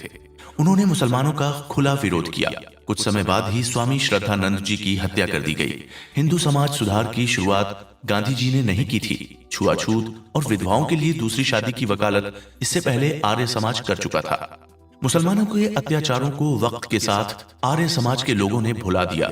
हिंसा और अहिंसा पर कानून और शिक्षा के मामले में आर्य समाज के संस्थापक स्वामी दयानंद सरस्वती ने क्या नियम बनाए थे, उनके बारे में मैं बिल्कुल नहीं जानता, लेकिन उन्होंने बल के उपयोग पर मनाही जरूर रखी थी। सिंध का अलग किया जाना। 1928 तक जिन्ना लगातार बढ़ते जा रहे थे। उनके उचित अनुचित हर मांग को महात्मा गांधी स्वीकार कर रहे थे। इस बीच भारतीय लोकतंत्र और हिंदुओं का अहित जारी था। सिंध से हिंदुओं को निकाल दिया गया और कराची और सिंध में दंगे शुरू हो गए। हिंदू एकता पर लगातार हमले किए जा रहे थे। और वो खत्म होती जा रही थी। हर जगह हिंदू पीड़ित नजर आ रहा था। 1928 में मुसलमानों ने तय कर लिया कि वो कांग्रेस के साथ नहीं रहेंगे और 1929 में लाहौर कांग्रेस अधिवेशन में मुसलमानों की उपस्थिति लगभग ना के बराबर थी। उसके बाद हिंदू मुस्लिम एकता की बातें एक सपने से लगने लगीं। गांधी जी आंख मीचकर अभी भी आशावादी बने हुए थे। भारत में ब्रिटिश सरकार के पास स्टेबिलिटी और सेफ्टी दोनों नहीं थी। इन दो मुद्दों को लेकर 1929 के अंत में एक टेबल कॉन्फ्रेंस बुलाई गई। कांग्रेस ने स्टेबल पार्टी का बहिष्कार किया और फिर कुछ महीने बाद ही नमक अभियान शुरू हुआ। नमक अभियान के तहत लगभग 70,000 से अधिक लोग जेल तोड़ने पहुंच चुके थे, लेकिन जल्दी कांग्रेस ने अभियान वापस ले लिया। पहला गोलमेज सम्मेलन 1931 में कराची में हुआ और दूसरे सम्मेलन में कांग्रेस की तरफ से महात्मा गांधी पहुंचे। सम्मेलन की असफलता का कारण मुख्य रूप से गांधी जी ही रहे। फाइनेंशियली और पॉलिटिकली हिंदू मुस्लिम दो अलग अलग भागों में पड़ चुके थे। सांप्रदायिक दंगे बढ़ गए थे और सभी पार्टियां इनका फायदा लेने में लगी हुई थीं। गांधी जी अभी भी एक ही राग अलाप रहे थे। हिंदू मुस्लिम एक दूसरे के खून के प्यासे हो गए थे और इन दोनों को आपस में बैठाने की तमाम संभावनाएं लगभग खत्म हो चुकी थीं। अल्पसंख्यकों को सरकार में से हटाने की मांग जोर पकड़ने लगी, लेकिन ऐसा हुआ नहीं। इस बीच सहानुभूति मतलब सिंपैथी पाने के लिए जिन्ना को मंत्री पद दिया गया। 1935 में राज्यपालों ने प्रांत सरकार अपने हिसाब से चलाई। अंग्रेजी नीतियां निश्चित रूप से मुसलमानों के लिए सही थीं। वहीं कांग्रेस लगातार डेमोक्रेसी, रिलीजियसली, पॉलिटिकली, फाइनेंशियली और सोशली हिंदुओं के अधिकारों की बलि दे रही थी। Page number 51। ड्रॉप इंडिया और डिवाइड एंड ड्रॉप का फंडा शुरू किया जा चुका था। संघ को पूरी तरह एक तरफ रखने के बाद गांधी जी ने कांग्रेस से भारत छोड़ो आंदोलन की मंजूरी ले ली थी। गांधी जी ने नया नारा दिया, करो या मरो। कई नेताओं को गिरफ्तार किया गया और उन्हें जेल भेज दिया गया। कुछ समय बाद इस आंदोलन को भी खत्म कर दिया गया और लोगों का जेल आने जाने का सिलसिला चलता रहा। जिन्ना ने खुले तौर पर गांधी जी के भारत छोड़ो आंदोलन का विरोध किया और मुसलमानों को करो या मरो के खिलाफ फूट डालो और छोड़ो का नारा दिया। हिंदू और हिंदुस्तानी को लेकर बहस शुरू हो गई थी। वहीं हिंदी को राष्ट्रभाषा के रूप में अपनाने को लेकर लोग अलग अलग बातें करने लगे। गांधी जी ने जब हिंदी को बढ़ावा देना चाहा तो मुसलमान उनसे नफरत करने लगे और उन्हें देशद्रोही तक करार दिया गया।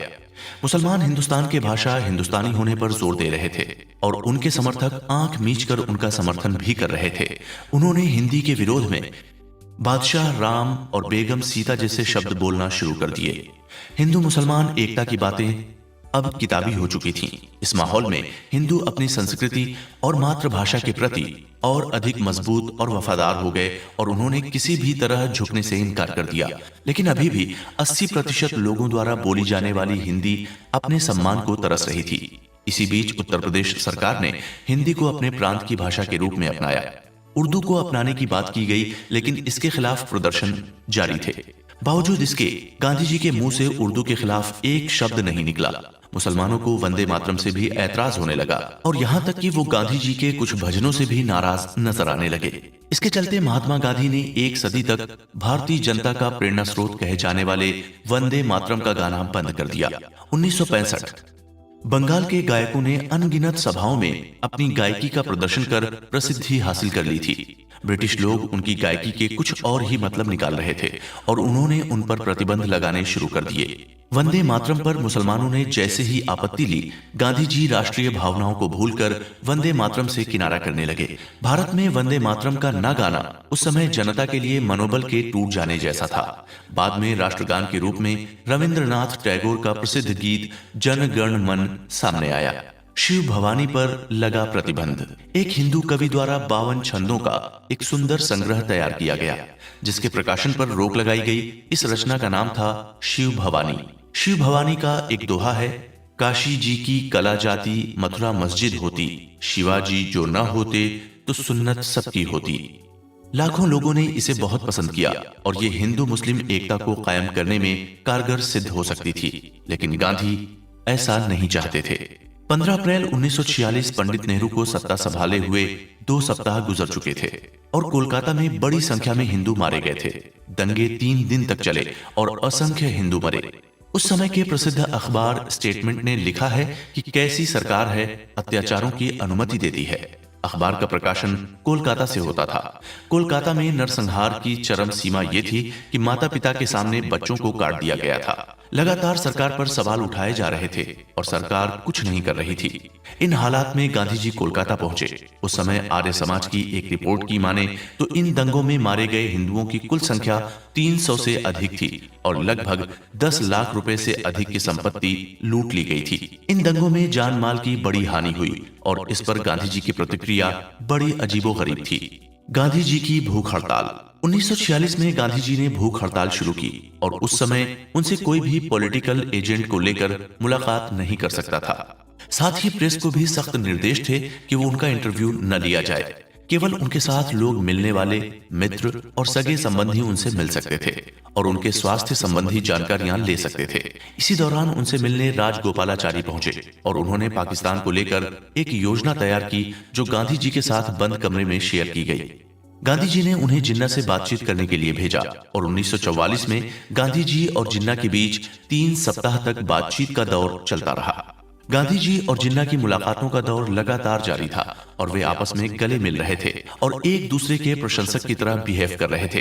पाकिस्तान का नामकरण किया जा चुका था। देसाई लियाकत समझौता 1। भारतीय इतिहास में कुख्यात देसाई लियाकत समझौता 1945 में हुआ। ये डेमोक्रेसी के नजरिए से कांग्रेस के ताबूत की आखिरी कील के रूप में देखा गया। ये समझौता दिल्ली में केंद्रीय विधानसभा में कांग्रेस के तत्कालीन नेता भूला भाई देसाई और लियाकत अली खान के बीच हुआ। इस समझौते के तहत भारत सरकार में हिंदू और मुसलमानों को समान अधिकार दिए जाएंगे, लेकिन ये राष्ट्रवाद और डेमोक्रेसी की पीठ में खंजर था, क्योंकि असलियत के धरातल पर ऐसा कुछ नहीं हुआ। समझौते के अनुसार गठबंधन सरकार बनाई जाएगी जिसमें कांग्रेस और मुसलमानों के 5 प्रतिनिधि होंगे। इसके अलावा एक प्रतिनिधि वंचित वर्ग का भी होगा और सिखों और अल्पसंख्यकों के 3 प्रतिनिधि होंगे। भारत छोड़ो आंदोलन बिना किसी शर्त के वापस ले लिया जाएगा और हिरासत में लिए गए तमाम नेताओं को रिहा करना होगा। प्रशासनिक सुधार हेतु उपाय किए जाएंगे। गवर्नर जनरल और वायसराय एक ही पद पर बने रहेंगे और वो नई सरकार में प्रमुख रूप से अपना योगदान देंगे। सरकार का भारत छोड़ो अभियान पूर्ण रूप से फेल हो चुका था और कांग्रेस के पास आगे के लिए कोई प्लानिंग नहीं थी। पाकिस्तान को लेकर मांग और तेज हो गई थी। कैबिनेट मिशन योजना। 1946 की शुरुआत में मिशन कैबिनेट भारत आया, जिसमें भारत के मौजूदा राज्य सचिव को शामिल किया गया। इटली के प्रधानमंत्री ने संसद में अपने भाषण के द्वारा इसकी औपचारिक शुरुआत की। उन्होंने अपने शब्दों के जाल में भारत को फंसाने की कोशिश की और इस पर हस्ताक्षर के लिए सहमत हो जाने की बात कही। कांग्रेस अखंड भारत चाहती थी, लेकिन वो अपनी बात सॉलिड तरीके से नहीं रख सके। दूसरी ओर जिन्ना पाकिस्तान की मांग को लेकर आए हुए थे। ऐसे में 2 अलग अलग तरह की मांग और एक समझौता असंभव था। आखिर में देश अराजकता की आग में जल उठा। महिलाओं के साथ बलात्कार हुए, करोड़ों की संपत्ति लूटी गई, लोगों के मकान और दुकान जलाए गए, बच्चों का अपहरण और हत्या हुई और कांग्रेस ने जिन्ना के सामने आत्मसमर्पण कर दिया। पाकिस्तान का बन जाना तय हुआ। लाखों हिंदू रिफ्यूजी बन गए और अपना ठिकाना खोजने लगे। मुसलमानों का गांधीवाद पर भी भरोसा नहीं था। अखंड भारत अब 2 टुकड़ों में बंट चुका था। 1/3 हिस्सा 15 अगस्त 1947 को पाकिस्तान के नाम से जाना जाने लगा। 1946, 1947 और 1948 में शांति ने हिंसा का रूप ले लिया और हिंदू मुस्लिम एकता चूर चूर हो गई थी। भारत में गायों की बलि दी गई, जबकि गांधी जी गायों की रक्षा की बात किया करते थे, लेकिन वास्तव में उन्होंने इस दिशा में कोई कदम नहीं उठाया। एक भाषण के दौरान उन्होंने स्वीकार किया कि वो गायों की हत्या को रोकने में फेल हो गए। इस बारे में एक भाषण के अंश मैं आपको बताता हूँ। राजेंद्र बाबू ने मुझसे बताया है कि उन्हें लगभग 50,000 पोस्ट कार्ड और 20 से 30,000 टेलीग्राम मिले हैं, जिनमें लिखा है कि गौ हत्या के संबंध में कानून बनाया जाए और गौ हत्या को रोका जाए। आखिर लोगों ने मुझे इतने तार और पत्र क्यों भेजे? गौ हत्या पर रोक लगाने संबंधी ऐसा कोई कानून नहीं बनाया जा सकता। मैं अपनी मर्जी किसी और पर कैसे थोप सकता हूँ? जो लोग गौ हत्या नहीं छोड़ना चाहते उनका मैं क्या करूँ? गौ हत्या को रोकने के लिए केवल हिंदू बात कर रहे हैं, जबकि मुस्लिम, पारसी और ईसाई सभी यहाँ रहते हैं। भारत किसी एक का नहीं है, भारत सभी का है। इस देश में जो अपने बच्चे को बीफ सूप देना चाहते हैं दे सकते हैं। तिरंगा झंडा हटाना। गांधी जी के सम्मान में राष्ट्रीय ध्वज के अंदर चरखे की जगह दी गई। कांग्रेस हर बैठक में झंडा फहराने लगी। कांग्रेस के राष्ट्रीय अधिवेशन में भी यही झंडा फहराया गया। प्रभात फेरी में भी इस झंडे को मुख्य रूप से फहराया गया। कांग्रेस के लोगों ने इसे अपना राष्ट्रध्वज मान लिया था। 1946 में जब एक बार झंडा फहराया गया तो एक मुसलमान ने उस पर आपत्ति ली और गांधी जी ने इसे तुरंत हटाने के आदेश दे दिए। लाखों कांग्रेसियों की भावनाओं को ठेस पहुंची। एक मुस्लिम को खुश करने के लिए गांधी जी ने एक ऐसा आदेश दिया। पार्ट 3, गांधी जी और स्वतंत्रता। भारत को अंग्रेजों की गिरफ्त से मुक्त कराने का सिलसिला और आजादी का आंदोलन 1914 15 मई में गांधी जी के भारत आगमन के साथ ही शुरू हो गया था। ये लड़ाई 15 अगस्त 1947 तक चली, जब हिंदुस्तान आजाद हो गया। आज हम उसे भारत की आजादी के दिवस के रूप में मनाते हैं और गांधी जी को राष्ट्रपिता का सम्मान देते हैं। 1818 में अंग्रेजों का कहर जो पूरे भारत पर था, तब मराठा साम्राज्य आगे आया। 1848 में उत्तर भारत में सिखों ने अपनी शक्ति का प्रदर्शन किया और गुजरात में अंग्रेजों को पराजित किया। भारत के अधिकांश राज्यों में शक्ति के साथ बढ़ रहे आजादी के दीवानों को लेकर अंग्रेज शासन चिंतित हो चुका था। उन्हें इस बात की चिंता थी कि शायद अब उनका राज्य चला जाएगा और भारत की शक्ति को दबाने का हर संभव प्रयास करने लगे। सन 1906 में खुदीराम बोस ने बम लगाकर भारत के इरादे जाहिर कर दिए थे कि अब भारत अस्त्र शस्त्र के साथ भी तैयार है। गांधी जी 1914-15 में भारत आए, लेकिन इससे 8 साल पहले ही क्रांतिकारी आंदोलन देश में शुरू हो चुके थे। गांधी जी ने सत्य और अहिंसा के पाठ को आगे बढ़ाया, लेकिन क्रांतिकारी अपने अंदाज में काम कर रहे थे। सुभाष चंद्र बोस जैसे क्रांतिकारी अपनी अलग ही राह बनाकर आगे बढ़ चुके थे। महाराष्ट्र, पंजाब, बंगाल जैसे राज्यों में आंदोलन खूब फला फूला। लोकमान्य तिलक की मृत्यु के बाद नेतृत्व गांधी जी के हाथों में आ गया। उसी दौरान कांग्रेस ने भी अपने प्रयास स्वतंत्रता के लिए बढ़ा दिए थे। भारत में जगह जगह अभियान चलाए गए और क्रांति शुरू की गई। 1916 से लेकर 1918 तक की समय सीमा में भारतीय क्रांतिकारियों की शक्ति लगातार बढ़ती गई। आजादी के लिए क्रांति के साथ बलिदान शुरू हो चुके थे। अब इसे लेकर ब्रिटिश सरकार चिंतित हो चुकी थी और वो क्रांतिकारियों से डरने लगी थी। ये वो दौर था जब मोंटेग्यू भारत के राज्य सचिव के रूप में अपना पदभार संभाल चुके थे और पूरी निष्ठा और जिम्मेदारी से हालात को ठीक करने का वादा प्रदेश सरकार से कर चुके थे। ब्रिटिश सरकार अपनी तरफ से क्रांतिकारियों को दबाने का हर संभव प्रयास कर रही थी। वो लगातार उन्हें तकलीफें दे रही थी, उन पर अत्याचार कर रही थी और इसी के चलते उन्होंने 1919 में एक अधिनियम के तहत जलियांवाला बाग हत्याकांड को अंजाम दिया, जिसमें जनरल डायर ने सैकड़ों क्रांतिकारियों को और वहां मौजूद आम नागरिकों को गोलियों से भून दिया। माइकल ओ डायर जैसे क्रूर और बेईमान लोग क्रांतिकारियों से प्रतिशोध ले रहे थे। इसी दौरान लंदन में ऊधम सिंह की गोली मारकर हत्या कर दी गई। मदनलाल ढींगरा, कन्हारे भक्तो, राजगुरु, सुखदेव और चंद्रशेखर आजाद जैसे युवा भारत को आजादी दिलाने के खिलाफ अंग्रेजों से जंग में शामिल हो चुके थे। उन्होंने हर जगह भारतीय झंडा फहराना शुरू कर दिया और तब तक गांधी जी का नाम भी सुना नहीं गया था। हाँ, वे कांग्रेस के सर्वमान्य लीडर के रूप में जरूर पहचाने जाने लगे थे। गांधी जी को क्रांतिकारियों का काम कभी पसंद नहीं आया। धर्म, सत्य, अहिंसा के पाठ के साथ आगे बढ़ते रहे। आजादी भले कैसी ही मिली हो, लेकिन 1919 से लेकर 1935 तक क्रांतिकारियों ने जो अंग्रेजों की नाक में दम किया, उस योगदान को कभी नहीं भुलाया जा सकता। गांधी जी जैसे कई लोगों ने क्रांतिकारियों के हर कदम की निंदा की और प्रेस कॉन्फ्रेंस और सभाओं का आयोजन कर क्रांतिकारियों को अहिंसा के मार्ग पर लाने की कोशिश की। लोग भले ही खुले तौर पर क्रांतिकारियों को समर्थन नहीं कर रहे थे, लेकिन कहीं ना कहीं अंदर ही अंदर क्रांतिकारियों को भारतीय जनता का समर्थन प्राप्त था। क्रांतिकारियों की एक्टिविटी और उनके किए गए कार्यों की प्रशंसा करने लगे थे। मार्च 1931 में कराची में कांग्रेस का अधिवेशन हुआ, जिसमें क्रांतिकारियों का समर्थन करते हुए गांधी जी का खुला विरोध हुआ। उसी दौरान में भगत सिंह के बलिदान की भावना और साहस की प्रशंसा पूरे देश में होने लगी। 1929 में मुंबई के गवर्नर मिस्टर वॉटसन की गोली मारकर हत्या कर दी गई। इस मामले को लेकर गांधी जी और सुभाष चंद्र बोस एक दूसरे से असहमत नजर आए। सुभाष चंद्र बोस जी उस समय गांधी जी से कम लोकप्रिय नहीं थे। कांग्रेस के दूसरी बार अध्यक्ष चुन लिए गए थे और ये बात गांधी जी को बिल्कुल भी पसंद नहीं आई थी। उन्होंने कई बार इसके प्रति क्रोध भी व्यक्त किया था। इसका सीधा सा मतलब था कि सुभाष चंद्र बोस की जीत गांधी जी अपनी हार के रूप में देख रहे थे और उनका गुस्सा शांत होने का नाम नहीं ले रहा था। गांधी जी के तमाम प्रयासों के बाद भी सुभाष चंद्र बोस को कांग्रेस की गति से नहीं हटाया गया और गांधी जी इस बात को लेकर लगातार नाराजगी जाहिर करते रहे। सुभाष चंद्र बोस का टॉप के लीडर में गिना जाना गांधी जी खुद के लिए खतरा मान बैठे थे। 8 अगस्त 1942 को भारत छोड़ो आंदोलन शुरू हुआ और कई नेताओं की गिरफ्तारी हुई। एक अहिंसक आंदोलन था जिसे शुरू में ही दबा दिया गया। गांधी जी और उनके अनुयायी जेल जाने से नहीं डरते थे।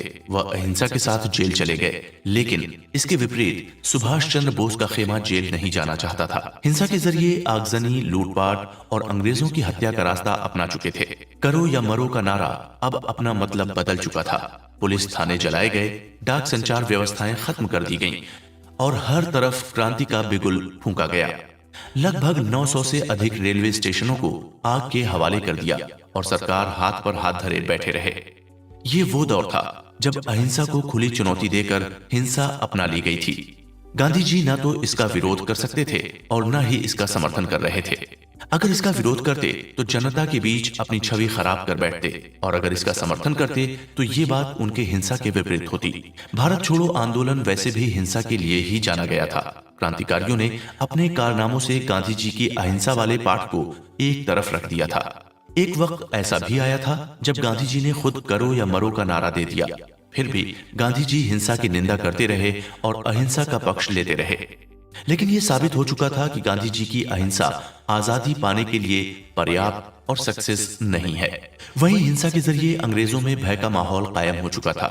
8 अगस्त 1942 के बाद सुभाष चंद्र बोस अपना अलग ही रास्ता अपना चुके थे और रहस्यमयी ढंग से उन्होंने 1941 में जापान पहुंचकर अपना काम शुरू कर दिया था। सुभाष चंद्र बोस कैसे अफगानिस्तान के रास्ते होते हुए जापान पहुंचे और काबुल में उनकी क्या क्या गतिविधियां रहीं, इस बात को उत्तम चांडी ने अपनी पुस्तक व्हेन बोस वॉज जियाउद्दीन में स्पष्ट शब्दों में लिखा है। इस किताब में सुभाष चंद्र बोस ने किस साहस और दृढ़ता के साथ कठिनाइयों, खतरों को बौना साबित करते हुए अपना काम किया, इस बात का डिटेल डिस्क्रिप्शन है। 1942 के लगभग सुभाष चंद्र बोस जर्मनी छोड़ रहे थे और उन्हें हिटलर ने महामहिम की उपाधि से सम्मानित किया था। जापान में सुभाष चंद्र बोस को बहुत अधिक समर्थन मिला और अंग्रेजों के खिलाफ लड़ाई में उनकी सेना तैयार होने लगी। जापान अब सुभाष चंद्र बोस के साथ इस युद्ध में शामिल हो चुका था। वहीं ब्रिटेन और फ्रांस ने इटली, जर्मनी और जापान के खिलाफ युद्ध की घोषणा कर दी थी। सुभाष चंद्र बोस लगातार समर्थन जुटा रहे थे और जापान, मलाया, बर्मा और सभी पूर्वी देशों में सुभाष चंद्र बोस का समर्थन किया गया। 1944 में जापानियों की मदद से आक्रमण की तैयारी की गई और भारतीय नौसेना के साथ मिलकर जापानी सेना ने भारत में प्रवेश के लिए दस्तक दी। अब सुभाष चंद्र बोस को प्यार से उनके समर्थक नेताजी कहकर बुलाने लगे थे।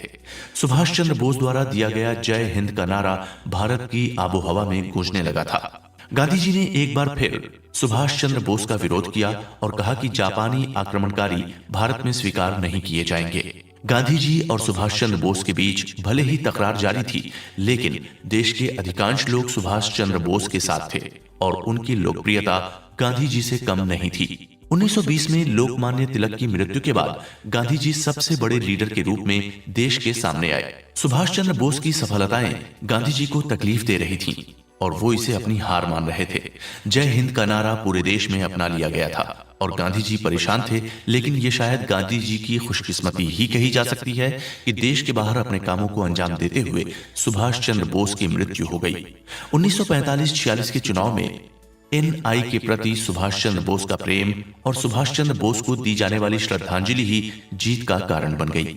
इस बीच कांग्रेस ने पाकिस्तान का विरोध करने का वादा भी किया था। कुछ ऐसे मुद्दे रहे जो सुभाष चंद्र बोस के आसपास घूम रहे थे और वो जीत का कारण बन गए। बाद में सरकार ने अपना वादा तोड़ा और पाकिस्तान के सामने घुटने टेक दिए। देश की जनता के साथ विश्वासघात हुआ और भारत में शांति भंग हो गई। गांधी जी ने बड़ी सफाई से सारी चीजें दबा दी और देश में हुई हत्या को रोकने का साहस न सरकार कर पाई और न कोई और। यहाँ मैं स्पष्ट रूप से कहना चाहूंगा कि स्वतंत्रता प्राप्त करने में महात्मा का योगदान शून्य था। हाँ, वो एक ईमानदार देशभक्त हो सकते हैं, लेकिन उनके किए गए कार्यों के परिणाम ऐसे नहीं थे। देश के नेतृत्व का मजाक उड़ाया गया। मेरे हिसाब से सही नायक तो सुभाष चंद्र बोस ही थे। वो आधुनिक भारत के सच्चे सपूत उत्साहित थे। उनकी मानसिकता में क्रांति थी और वे देश की रक्षा के लिए बल के प्रयोग को जानते थे। वे भारत को आजादी दिलाने के लिए किस चीज की आवश्यकता है इस बात से भली भांति परिचित थे। गांधी जी और उनके अहंकार ने सुभाष चंद्र बोस को रोकने की बहुत कोशिश की और उन्हें मिटाने की कोशिश भी की गई, जो कि बिल्कुल गलत था। 1857 से 1932 तक क्रांतिकारियों के आंदोलन लगातार जारी रहे और 1932 में चंद्रशेखर आजाद की मौत के साथ भारत की भूमि का सबसे बड़ा क्रांतिकारी चरित्र हमें छोड़कर चला गया। सचमुच क्रांतिकारी देशभक्तों ने अंग्रेजों के खिलाफ भारत की सच्ची लड़ाई लड़ी। स्वर्गीय लोकमान्य तिलक, एनसी केलकर, सीआर दास, विट्ठल भाई पटेल, सरदार पटेल, पंडित मालवीय और परमानंद भाई जैसे लोगों ने 10 वर्षों तक हिंदू सभा का नेतृत्व किया। लगातार युद्ध के चलते ब्रिटेन की शक्ति कम हो रही थी और उसकी फाइनेंशियल कंडीशन डगमगा गई थी। जब तक गांधीवाद हावी रहा तब तक निराशा हाथ लगी, लेकिन जब से क्रांतिकारी और कट्टरपंथी रास्ता अपनाया गया, लोगों को एक आशा दिखाई देने लगी।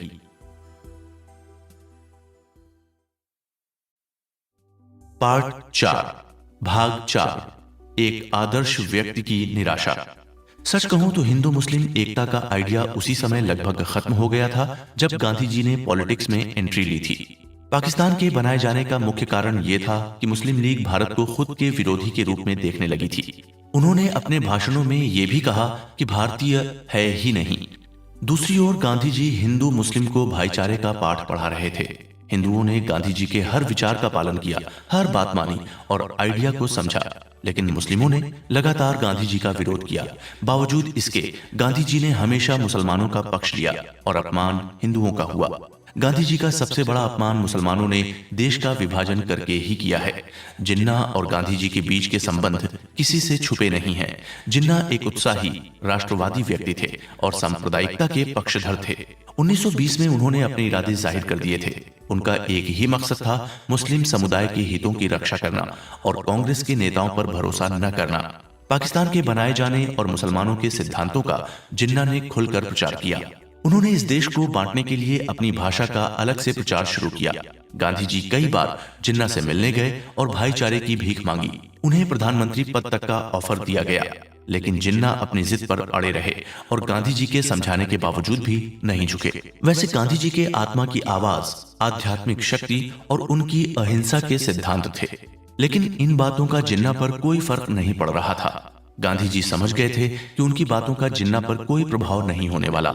एंड में उन्होंने हार मान ली और जिन्ना की बात मान ली। इससे पहले उन्होंने जिन्ना से बात करने के लिए कुछ और लोगों को मौके दिए ताकि मुस्लिम लीग से निपटा जा सके और पॉलिटिकल डिफरेंसेस को कम किया जा सके। सारे प्रयास विफल रहे और देश लगभग 1 साल तक खून से नहाता रहा। मुसलमानों को खुली छूट दी गई कि वे हत्या करें, हिंदुओं पर अत्याचार करें, आगजनी और बलात्कार करें। पूरे पंजाब, बिहार, दिल्ली मुसलमानों के आतंक से कांप रहे थे। हिंदू भागने को तैयार थे और गांधी जी इसका कारण ढूंढने में लगे थे, जो उन्हें कभी नहीं मिला।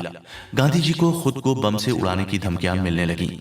गांधी जी हमेशा अपने भाषणों में और सभाओं में हिंदुओं को नसीहत देते रहे कि मुसलमानों के साथ सम्मान से पेश आएं, लेकिन उन्होंने मुसलमानों के अत्याचारों के खिलाफ एक शब्द नहीं कहा। पाकिस्तान में हिंदू और सिख मारे गए, सोहरावर्दी जैसे लोग गुंडों की नेतागिरी कर खुलेआम घूमने लगे। गांधी जी फिर भी अपने प्रवचन में यही कहते रहे कि हमें ठंडे दिमाग से सोचना चाहिए, हिंदुओं को मुसलमान से नाराज नहीं होना चाहिए और अगर वो तलवार चलाते हैं तो हमें शक्ति के साथ मरना स्वीकार कर लेना चाहिए। जन्म लेना और मरना हमारी नियत ही है, भले ही वो दुनिया पर राज करने के लिए हमें मार डालें, हमें इस बात का दुख नहीं होना चाहिए। अगर हम सबके साथ मर जाएं, तो हमारे होठों पर एक मुस्कान हो, क्योंकि हम एक नए जीवन में प्रवेश कर रहे हैं। गांधी जी कहते थे कि हमें शांत रहना चाहिए, ईश्वर सबसे महान है और ऐसी कोई जगह नहीं है जहां पर भगवान न हो। उनका नाम लो, सब कुछ ठीक हो जाएगा। लेकिन मैं पूछता हूं कि ये बातें कहां तक सही हैं? मैं गांधी जी से ये भी पूछना चाहता हूं कि क्या होगा जब एक हिंदू पाकिस्तान में हो? ऐसा कैसे हो सकता है कोई हमें मारे और हम मर जाएं? हम भगवान का नाम तो लें, लेकिन बहादुरी कैसे छोड़ दें? खामोश कैसे रहें और अत्याचार के खिलाफ नाराज क्यों ना हों? मेरे हिसाब से हमें इंसान होने के नाते ये एहसास होना चाहिए कि जब वो हमें मारे तो हम उसका विरोध कर सकें। इंसान गलती कर सकता है, लेकिन फिर भी मुट्ठी भर लोगों से हार जाना और उनसे अपनी रक्षा न करना, डरते रहना, ये कायरता है और खुद की सुरक्षा के लिए लड़ना कहीं से कहीं तक गलत नहीं है।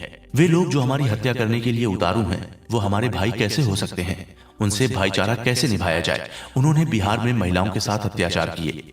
ऐसे में मैं कहूंगा कि गांधी जी को प्रतिशोध की इच्छा अपने दिमाग में जरूर रखनी चाहिए थी। हजारों कत्लेआम के खिलाफ आप अहिंसा का पाठ पढ़ाते हुए हिंदुओं को दोषी नहीं कह सकते। कुल मिलाकर गांधी जी कुछ और राग अलाप रहे थे और सरकार अनलकी हिंदुओं को सुरक्षा देने में असमर्थ थी। ऐसे में ये बात अननेचुरल नहीं थी कि एक प्रदेश के हिंदुओं का दर्द और दुख दूसरे प्रांत में रह रहे हिंदुओं के दिलो दिमाग पर हावी हो रहा था। इंसानी दिलो दिमाग में ऐसी नेचुरल प्रतिक्रियाएं होना स्वाभाविक है। पड़ोसी राज्य के लोगों को अपने भाइयों और अपने लोगों का दर्द सताने लगा था और मुसलमानों के खिलाफ प्रतिशोध की भावना बढ़ गई थी और अब मुसलमानों को रोकने का इरादा बना लिया गया था। एकमात्र तरीका था जिसे मुसलमानों के अत्याचारों को रोका जा सकता था, क्योंकि सरकार पहले ही हिंदुओं की रक्षा करने में असमर्थ थी। बिहार में हुए भीषण अत्याचारों ने हिंदुओं के खून में उबाल ला दिया था और इस तरह एक महान क्रांति मुसलमानों के द्वारा पैदा असंतोष के कारण अस्तित्व में आ चुकी थी। तानाशाही के खिलाफ असंतोष और प्रतिरोध की आवाजें उठने लगी थीं। ये वैसा ही था जैसे महाभारत और रामायण में देखा गया। वैसे भी क्रिया के विरुद्ध प्रतिक्रिया होना विज्ञान संगत भी है। मैं पहले भी कह चुका हूं कि गांधी जी के प्रयास अपर्याप्त थे और उनका पूरे देश में हमेशा विरोध हुआ, क्योंकि उनकी नीतियां गलत थीं। वैसे ही है, ऐसा क्या बिना लड़े नहीं जीता जा सकता। बहरहाल गांधी जी के मानने वालों में कई पैसे वाले लोग शामिल थे जो उन्हें फाइनेंशियल हेल्प भी करते थे। गांधी जी ने बिरला, डालमिया, वालचंद, हीराचंद, नानजी भाई, कालिदास जैसे लोगों से आर्थिक मदद लेने में कभी कोई संकोच नहीं किया। उन्होंने कभी भी इन लोगों का धन स्वीकार करने से मना नहीं किया। गांधी जी ने बड़े लोगों से संबंध होने के फायदे उठाए और नौसेना के लिए कंबल आपूर्ति हेतु खादी भंडार और कांग्रेस का अनुबंध भी करवाया। 1944 में जेल से बाहर आने के बाद गांधी जी का प्रभाव और अधिक बढ़ गया और आलम यह था कि गांधी जी की हर बात लोगों को सच लगने लगी थी। गांधी जी के प्रवचन में आत्मा की शांति, आंतरिक आवाज, उपवास, प्रार्थना, मन की पवित्रता जैसे शब्दों ने लोगों में अंधविश्वास पैदा कर दिया था। गांधी जी के कारण ही कश्मीर समस्या पर पाकिस्तान लगातार भारत पर हावी होता रहा और आज वो कश्मीर को हथियाने की हिमाकत कर रहा है। कश्मीरी लोगों ने नेहरू से गुजारिश की कि कभी इस बात पर गौर करें। नतीजतन शेख अब्दुल्ला को कश्मीर की कमान सौंपी गई, क्योंकि कश्मीर नेहरू का जन्म स्थान है। ऐसे में गांधी जी के परामर्श के बाद कश्मीर के लिए सैनिक सहायता भी भेजी गई। कश्मीर की रक्षा और सुरक्षा के लिए पंडित नेहरू ने अपने अधिकांश भाषणों में पाकिस्तान को समझाने की कोशिश भी की। कश्मीर में भारतीय सेना की तैनाती का सीधा सीधा मतलब था पाकिस्तान के खिलाफ युद्ध छेड़ना। गांधी जी के सख्त खिलाफ थे, अहिंसा में विश्वास करते थे और सशस्त्र युद्ध को लेकर चिंतित थे। हालांकि कश्मीर में सेना भेजने को लेकर उन्होंने सरकार के साथ सहमति जता दी थी। गांधी जी के अहिंसा के सिद्धांत के अनुसार युद्ध में मनुष्य को मारने के लिए मशीनों का उपयोग किया जाता है। ऐसे में सैनिकों के बजाय गांधी जी सत्याग्रहियों को भेजने का प्रस्ताव रख रहे थे। वे राइफलों के बदले बातचीत करने वाले सत्याग्रह के पक्ष में थे। उनका मानना था कि बंदूकों की जगह चरखा एक सार्थक प्रयास होगा। लेकिन मैं गांधी जी से प्रार्थना करता हूं कि वो अपने उपदेश अपने पास ही रखें और सत्याग्रह की शक्ति का प्रदर्शन करते रहें। कश्मीर के स्वतंत्रता के लिए शस्त्र उठाना, युद्ध किया जाना जरूरी है। यहाँ आप पाएंगे कि गांधी जी ने पहले कश्मीर में सेना भेजने की सहमति जाहिर कर दी और बाद में जब कश्मीर की सत्ता शेख अब्दुल्ला के हाथ में चली गई तो वे फिर से हिंसा के रास्ते पर चलने की बात करने लगे, क्योंकि उन्हें कश्मीर में प्रशासनिक पावर अपने हाथों से जाती हुई दिखी। इससे साफ जाहिर होता है कि गांधी जी ने स्वयं के बनाया हिंसा के सिद्धांतों को तोड़ा है। इशारा महात्मा गांधी में 20वीं शताब्दी में एक महात्मा के अंदर पाखंडी छुपा हुआ था। सारा घटनाक्रम बीत जाने के बाद गांधी जी एक बार फिर से हिंदू एकता के लिए उपवास करने लगे। 13 जनवरी 1948 को मैं अपने दिलो दिमाग पर से नियंत्रण खो चुका था। बीते 4 साल में एक अखबार के संपादक के रूप में कार्य करने के बाद मैंने जनता की सेवा में अपना सारा समय लगाया था और मुझे इस तरह के माहौल में और इस तरह की घटनाओं का सामना करने की आदत सी हो गई थी। भारतीय राजनीति में जो कुछ चल रहा था ये मेरे लिए नया नहीं था। मुस्लिम लीग, पॉलिटिकल एजेंडा और हिंदू महासभा तीनों में जो कुछ हो रहा था मुझे सबकी खबर थी। कांग्रेस और मुस्लिम लीग हिंदुओं पर सांप्रदायिकता फैलाने का इल्जाम लगा रही थी और सांप्रदायिक शब्द को तोड़ मरोड़ कर पेश किया जा रहा था। हिंदुओं की रक्षा करने वाला वहां कोई था ही नहीं। कांग्रेस लगातार मुसलमानों का हित कर रही थी और उनका पक्ष ले रही थी, लेकिन मुसलमान खुद अपने आप को कांग्रेस से अलग करने और खुद का अस्तित्व कायम करने में लगे हुए थे। स्वतंत्र भारत के सभी आदर्श टूट चुके थे। विभाजन से पहले ही कई नेताओं ने भारत को कई भागों में बांट दिया था। जिस आजादी को प्राप्त करने के लिए कई लोग अपनी जान दे चुके थे, वहां अब मुसलमानों के द्वारा बनाई गई सांप्रदायिकता की भीषण आग पूरे देश को जला रही थी। गांधी जी के नेतृत्व में कांग्रेस ने मुसलमानों के सामने आत्मसमर्पण कर दिया था और मुसलमानों की तमाम मांगें, जिनमें पाकिस्तान की स्थापना तक थी, उसे मान लिया था, जो बेहद दुखद था। गांधी जी के राज में कांग्रेस के इस पतन को देखकर मुझे राजा भर्तृहरि का एक श्लोक याद आता है, जिसमें लिखा है कि गंगा स्वर्ग से शिव के मस्तक पर आई और वहां से हिमालय चली गई। हिमालय से निकलने के बाद वो पृथ्वी पर आई और समुद्र में समा गई। इस तरह वो नीचे नीचे और बहुत नीचे आ गई। आज वो अपने सबसे निचले पायदान पर है। देश विरोधी एक्टिविटीज का अंत।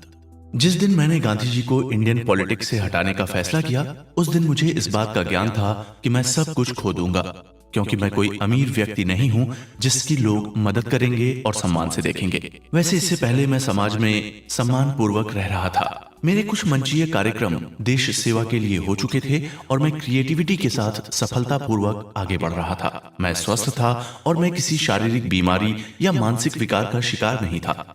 मैं भले अमीर नहीं हूं, लेकिन मेरे पास सम्मान और प्रशंसा जरूर थी। दौर 1929-30 का शुरू हो चुका था और सविनय अवज्ञा आंदोलन का ऐलान किया जा चुका था।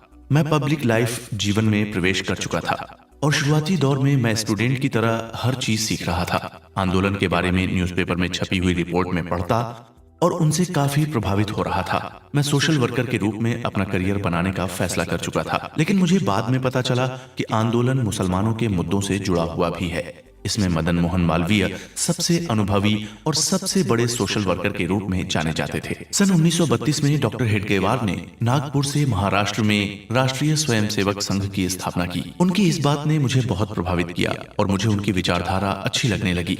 परिणाम स्वरूप मैं एक स्वयंसेवक के रूप में संघ में शामिल हो गया।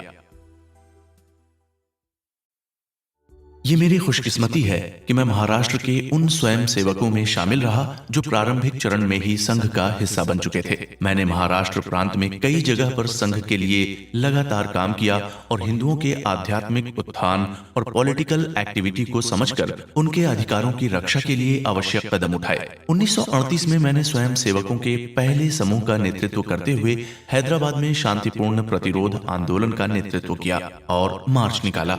हैदराबाद में किए गए कार्यों को लेकर मुझे सजा भुगतनी पड़ी। वंदे मातरम गाने पर दर्जनों प्रहार उस समय सहने पड़े। 1943 बिहार सरकार की जानकारी के अंदर भागलपुर में हिंदू महासभा का अधिवेशन हुआ। हिंदू महासभा ने इस अधिवेशन के दौरान संकल्प लिया कि सरकार की जिस कार्यवाही को वो अनुचित समझेंगे उसका सीधा विरोध कर उसे चुनौती देंगे। हालांकि सरकार इस आयोजन को अनसक्सेसफुल बनाने के लिए पड़ी हुई थी, लेकिन मैंने हर तैयारी छुपते छुपाते कर ली थी। लगभग 1 महीने तक मैंने हर गतिविधि में लीड रोल निभाया और अंत में आयोजन सफल रहा। मेरे काम की बहुत सराहना हुई। इस समय मैं सार्वजनिक जीवन में मतलब सोशल वर्क के तौर पर खुद को स्वाभिमान से भरा महसूस कर रहा था। मैं आपको एक बात और बताना चाहूंगा कि मैं स्वभाव से हिंसक नहीं हूँ। बैज ने अपनी गवाही में पेज नंबर 225 पर कहा है कि मैंने चाकू से वार किए थे, लेकिन उनका ये बयान पूरी तरह गलत है। मैंने ऐसा कोई काम नहीं किया था। जो लोग मुझे निजी तौर पर जानते हैं वो जानते हैं कि मैं काफी रिजर्व नेचर का व्यक्ति हूँ और गुस्सैल और हिंसक बिल्कुल नहीं हूँ। Page number 83। गांधी जी को पूरे देश ने देवता बना दिया था, लेकिन असलियत तो यह है कि उन्होंने देश के टुकड़े किए थे। मेरा मन क्रोध से भर चुका था। एक बात मैं स्पष्ट कर देना चाहता हूं कि मैं कांग्रेस का दुश्मन नहीं हूं और न ही उसका विरोधी हूं। कांग्रेस के नेताओं से मेरा मतभेद जरूर रहा। 28 फरवरी 1938 को मैंने वीर सावरकर को एक पत्र लिखा और उस पर मेरे हस्ताक्षर हैं। इस बात को मैं स्वीकार करता हूं कि गांधी जी और मेरे बीच कोई व्यक्तिगत दुश्मनी नहीं थी, लेकिन वो पाकिस्तान का समर्थन कर रहे थे और ये बात मुझे तकलीफ दे रही थी। वो ईमानदार थे और उस वक्त सबसे टॉप के लीडर भी बन चुके थे, लेकिन पाकिस्तान का निर्माण होने के बाद ये भारत के लिए सबसे दुखद घटना थी कि गांधी जी इसके लिए राजी हुए। उन्हें हर मामले की जानकारी थी और मैं उनके खिलाफ खड़ा नहीं हुआ। वैसे भी किसी राष्ट्र की पहचान एक व्यक्ति से नहीं होती, चाहे वो कितना भी बड़ा हो जाए। पाकिस्तान 15 अगस्त 1947 को बना और वो लोगों की भावनाओं और विचारों के प्रकार किए बिना पंजाब, बंगाल और सिंध के रूप में अस्तित्व में आया। भारत भवन बढ़ चुका था, लेकिन उसके धार्मिक और सामाजिक विरासत कभी बढ़ नहीं सकती। मुसलमानों ने अपने राष्ट्र विरोधी आंदोलन के जरिए पाकिस्तान बना लिया और गांधीवादी पंथ के नेताओं ने पाकिस्तान का विरोध करने वालों का खूब मजाक उड़ाया। देशद्रोही और सांप्रदायिक मेंटालिटी जीत गई। तमाम मांगों को मानकर मुस्लिम देश की स्थापना हो चुकी थी। जिन्ना के मन का काम हुआ था, लेकिन शांति भंग हो चुकी थी। लोग निराश थे।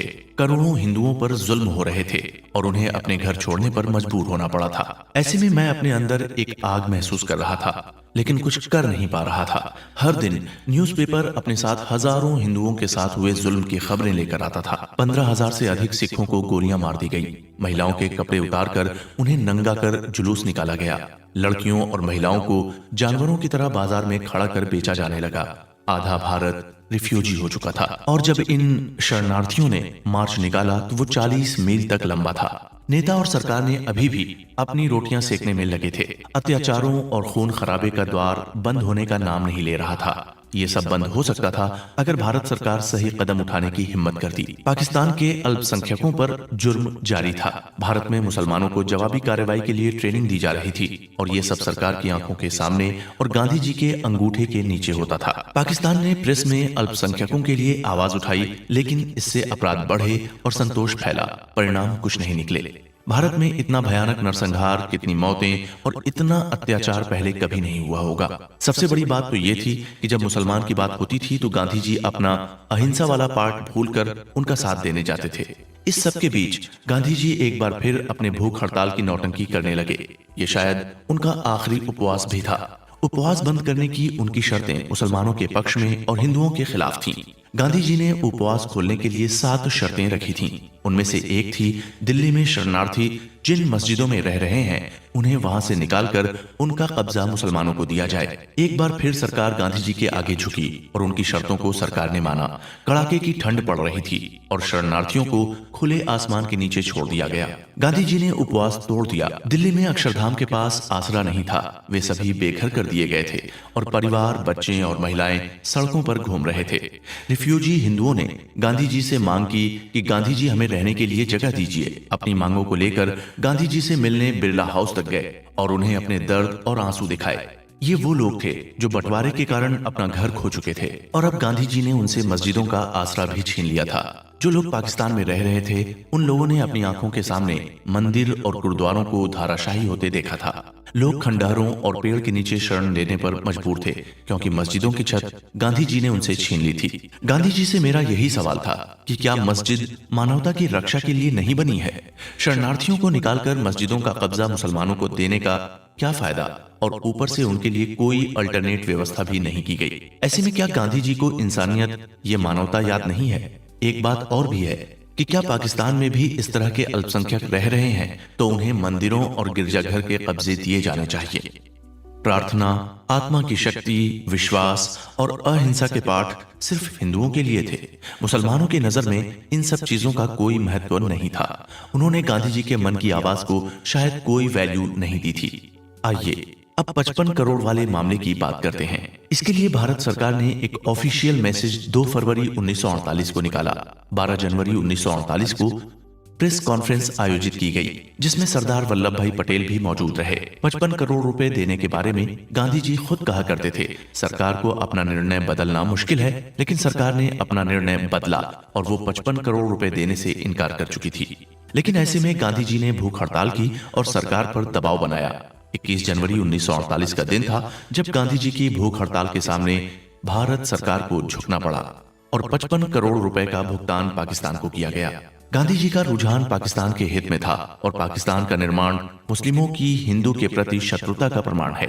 कई लोगों को जेल में डाला गया।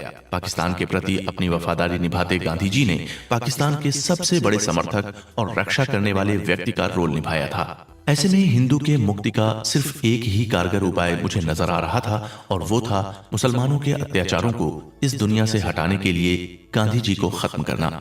गांधी जी राष्ट्रपिता के रूप में महानता के प्रतीक बन चुके थे। लोग उनकी पूजा करते थे। उन्होंने देश के विभाजन में सहमति जताकर हिंदुओं के साथ विश्वासघात किया था। जिसे देश ने राष्ट्रपिता के रूप में पूजा था, वो सिर्फ पाकिस्तान के पिता साबित हो रहे थे। ऐसे राष्ट्रपिता की जिंदगी खत्म करना मैंने अपना कर्तव्य समझ लिया था और मैंने वो किया भी। हैदराबाद के निजाम के खिलाफ सरकार सख्त कदम लेना चाहती थी। हैदराबाद जैसे मुस्लिम राज्य के खिलाफ सैनिक कार्रवाई करने का फैसला लिया जा चुका था, लेकिन गांधी जी इसके भी खिलाफ हो गए और सरकार को एक बार फिर अपना फैसला बदलना पड़ा, जैसा कि पाकिस्तान को बहुत काम के वक्त बदलना पड़ा था। 55 करोड़ रुपए भुगतान करने के लिए गांधी जी ने आमरण अनशन किया और सरकार के हाथ बांध दिए थे। गांधी जी ने अपने अहिंसा के पाठ को साबित करने के लिए टाइगर टर्निंग जैसे उदाहरण दिया। उनका कहना था कि जब शेर गाय को मारने आए तो उसके सामने अहिंसक तरीके से इतनी गाय पेश कर लो कि वो गाय को मारते मारते थक जाए। गांधी जी अपने अहिंसा के पाठ के लिए कई बार निर्दोष लोगों को मारे जाने के उदाहरण देते थे।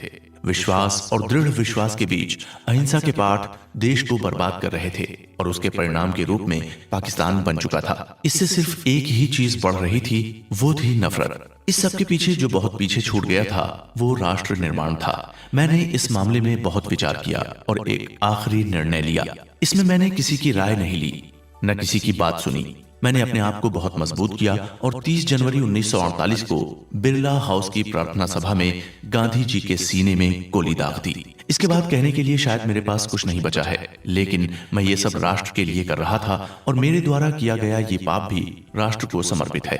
अपने समय का एक मेधावी छात्र रहने वाला मैं ये विनम्रता पूर्वक दावा करता हूँ कि ये सब मैंने किया है। भारत में कायदे कानून की इज्जत करता हूँ। मैंने केवल मानवता के लिए ये किया है। मुझे मंजूर है कि मैंने उस व्यक्ति को गोली मार दी जिसकी नीतियों और कार्यकारिणी देश विनाश की ओर बढ़ रहा था। लाखों लोग बर्बाद हो रहे थे। सच कहूं तो गांधी जी को गोली मारते ही मैंने अपनी जिंदगी खत्म कर ली थी, लेकिन मैं फिर भी संतुष्ट हूं। गांधी जी की मौत के बाद लंबे समय से हैदराबाद राज्य की समस्याएं जो स्थगित थीं, अब समाधान तक पहुंच जाएंगी। हिटलर, मुसोलिनी, चर्चिल, रूजवेल्ट राष्ट्र की रक्षा के लिए इसी तरह की चालें चली थीं जो गांधी जी ने चली। गांधी जी के मुख्य चाल थी अहिंसा।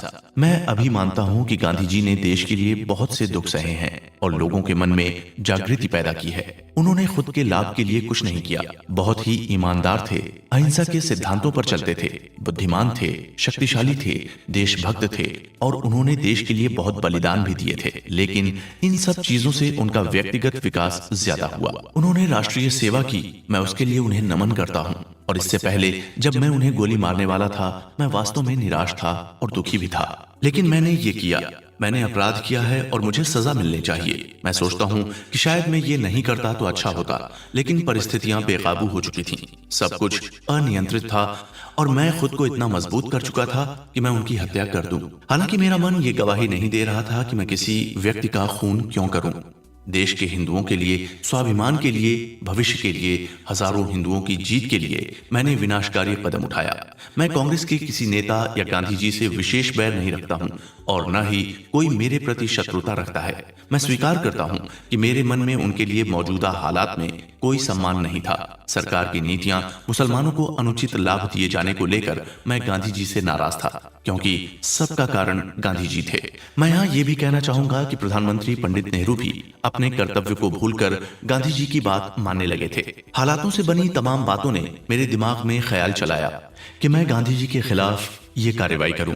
मैंने किसी के दबाव प्रभाव के बिना इस कार्रवाई को अंजाम दिया है। माननीय न्यायालय मेरे खिलाफ किसी भी तरह का निर्णय लेने के लिए स्वतंत्र है और मैं उनका निर्णय को स्वीकार कर लूंगा। हो सकता है कि मुझ पर कुछ रहम भी कर दिया जाए, लेकिन मैं इस बारे में कुछ नहीं पूछना चाहता। मुझे लगता है कि मैंने बहुत सारे तथ्य स्पष्ट कर दिए हैं और मैं चाहता हूं कि मेरा वकील किसी भी तरह के सवाल जवाब न करे।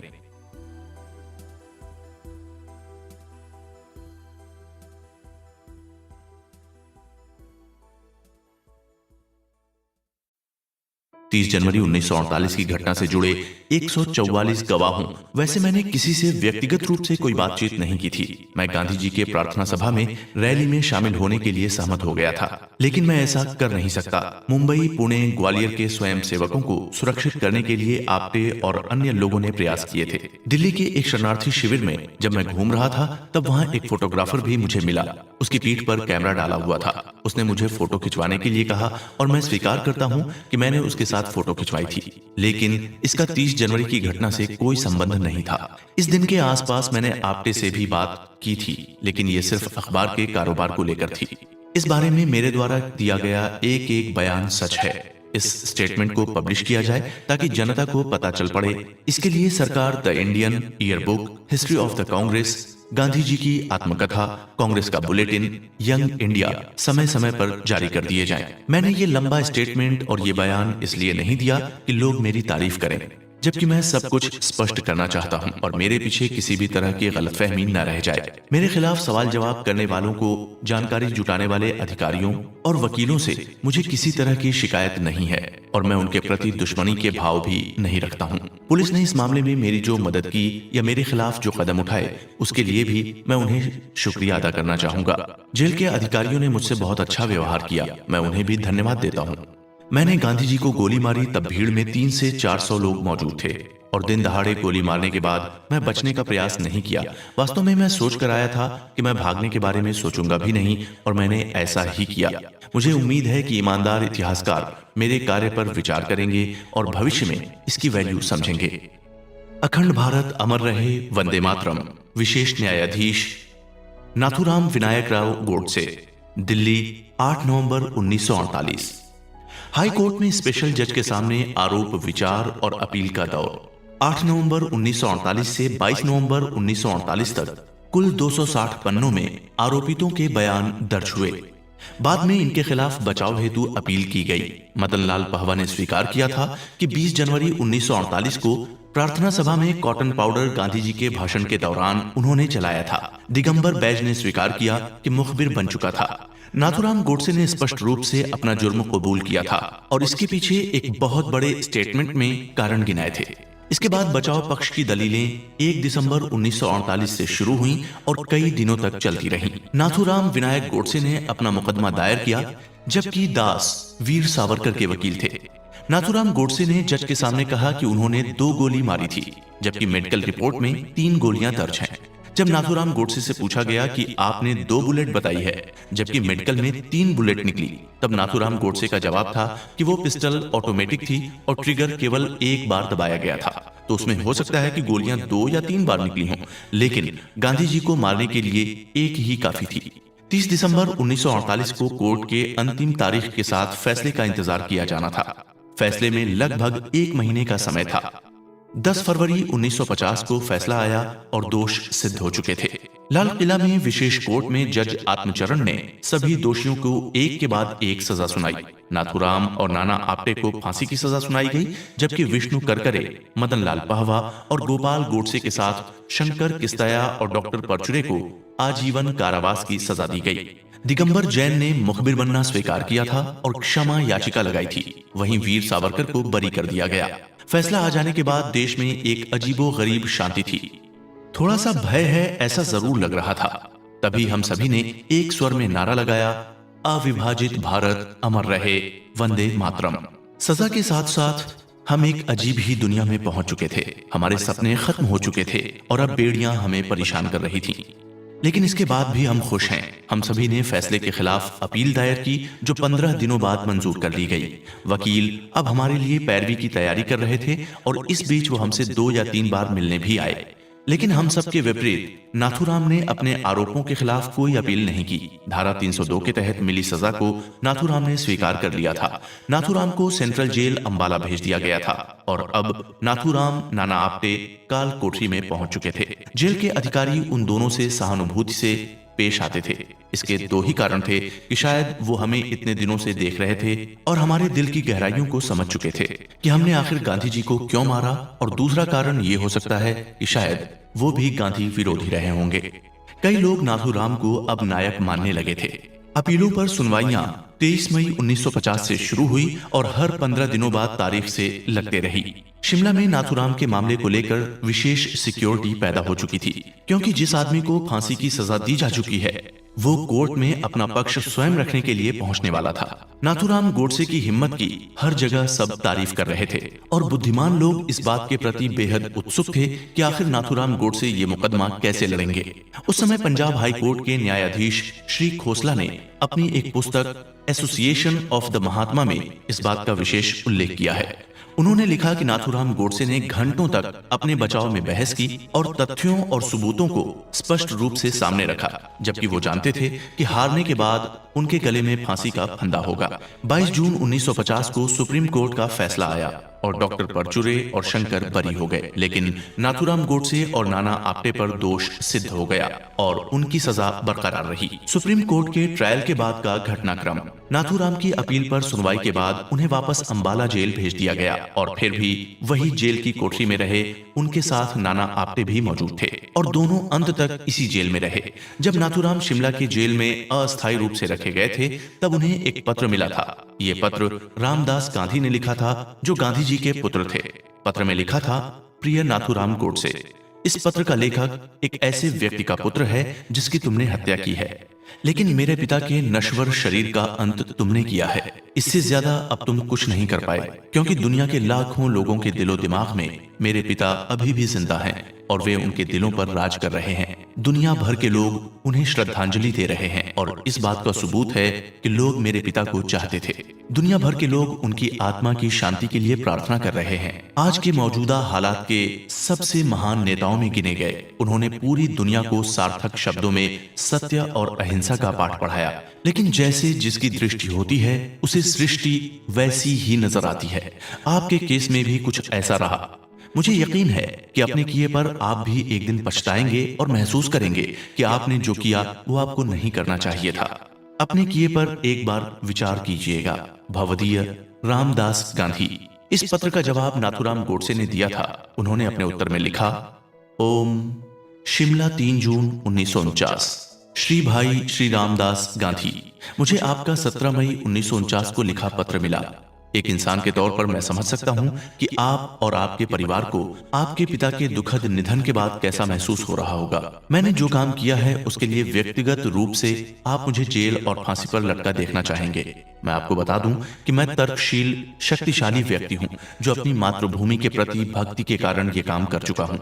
जैसा कि आपने पत्र में कहा है कि मैं एक दिन पछताऊंगा, निसंदेह मैं एक दिन पछताऊंगा और अपनी गलती महसूस करूंगा। भाई, मैं आपको बताता चलूं कि मैं खुले दिमाग वाला आदमी हूं जो सुधारों के लिए हमेशा तैयार रहता है। मेरी गलतफहमियां और मेरे पछतावे जारी हैं। मुझे कुछ ऐसे ही मिशनों के पत्र भी मिले हैं जो पवित्र बाइबल के शिक्षकों से प्रेरित हैं, जो आपके श्रद्धा पिता के प्रसिद्ध थीं और उनके शिक्षकों से मिलते जुलते भी हैं। साथ ही मुझे कई पत्र ऐसे मिले हैं जिनमें मेरा अपमान किया गया है, लेकिन मैं जानता हूं कि मैंने बहुत बड़ा अपराध किया है। अगर मैं परिस्थितियां बदल सकता तो बहुत अच्छा होता है, लेकिन मुझे खेद है कि मैं ऐसा नहीं कर सकता और आज जो घटित हो चुका है वो एक सत्य है। मैं एक बार फिर आपके लिए एक इंसान के रूप में अपनी संवेदनाएं व्यक्त करता हूं, क्योंकि मेरे कारण ही आपके पिता की मृत्यु हुई है। भवदीय नाथूराम विनायक राव गोडसे। इसके जवाब में रामदास गांधी ने एक और पत्र लिखा, नागपुर 13 जून 1949। प्रिय श्री नाथूराम गोडसे, मुझे आपका 3 जून 1949 का पत्र मिला, जिसके जरिए जानकारी पाकर मैं खुश हूं कि आप हमेशा अपनी गलती स्वीकार करने के लिए तैयार रहते हैं।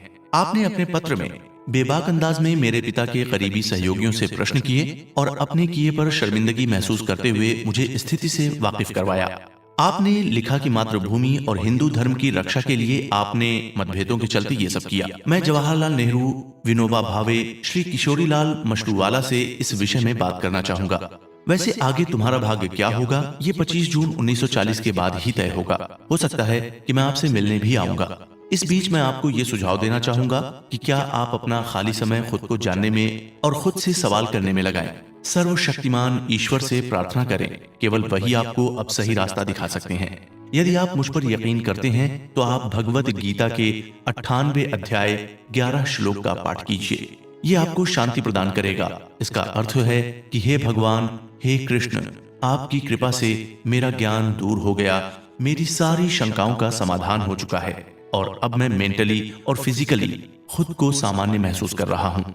भवदीय रामदास गांधी। इस पत्र के जवाब में भी नाथूराम गोडसे ने एक और पत्र लिखा जो इस प्रकार है, सेंट्रल जेल अंबाला, 24 जून 1949।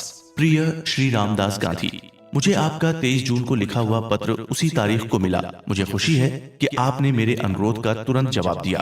आप किसी भी समय जो आपके लिए उचित हो और आपके लिए सुविधाजनक हो, मुझसे मिलने के लिए सेंट्रल जेल आ सकते हैं। मैं स्वयं आपसे मिलना चाहता हूं और बेहद उत्सुक हूं। मुझे लगता है कि मैं आपसे मिलने के बाद संतुष्टि महसूस करूंगा। आपको आने में बेशक कुछ कठिनाइयां होंगी, लेकिन मेरी दिल से ये इच्छा है कि आप मुझसे आकर मिलें। आपकी बातों में मुझे ईमानदारी की झलक महसूस होती है। आपके कहे अनुसार मैं हमेशा सच बोलूंगा। मेरे मन में आपके पिता की हत्या के समय सिर्फ दो विचार थे, या तो मैं सत्य के पथ पर चल रहा हूं और कुछ लोगों के साथ मिला हूं, या फिर सच्चाई से कोसों दूर। मैं एक बात और कहना चाहूंगा जो शायद आपसे मुझे नहीं कहना चाहिए। मुझे आपकी बातों पर या आपके पत्र में लिखे शब्दों पर इतना यकीन है जो मुझे शायद नहीं करना चाहिए। शायद हमारी अज्ञानता ही, लेकिन फिर भी मैं आपको धन्यवाद देता हूँ। आपने मुझे भगवत गीता का जो श्लोक ये भेजा है, ये मेरे लिए बेशकीमती कविता के समान है। मुझे ऐसा लगता है कि अब मेरे लिए आप जो कहेंगे मैं वही करूंगा। आप मुझसे मिलें और एक बुरे कर्म करने वाले अपने शिष्य की बैकग्राउंड को जानने की कोशिश करें। अभी के लिए बस इतना ही। भवदीय नाथूराम गोडसे, 24 जून 1949।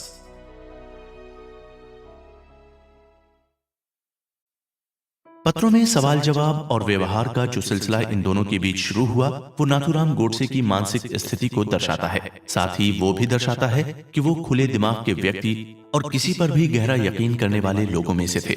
वो अक्सर ये कहते थे कि गांधी जी अगर मुझे विश्वास दिला देते कि मैं गलत हूँ तो मैं पश्चाताप करता और फांसी पर चढ़ जाता, लेकिन मुझे अपने किए पर शर्मिंदगी नहीं है, क्योंकि गांधी जी मुझे ये विश्वास नहीं दिला पाते कि मैं गलत हूँ और फांसी से भागना मुझे शोभा नहीं देगा। मैं हंसते हंसते मंच पर जाऊंगा और फांसी को अपने गले में डाल लूंगा। गांधी जी की हत्या करने वाले नाथूराम गोडसे के बैकग्राउंड पर पूरी दुनिया का ध्यान था, क्योंकि भारतीय राजनीति में सबसे बड़े किरदार को निभाने वाले गांधी जी की हत्या करने वाले नाथूराम गोडसे का दिलो दिमाग साधारण नहीं होगा।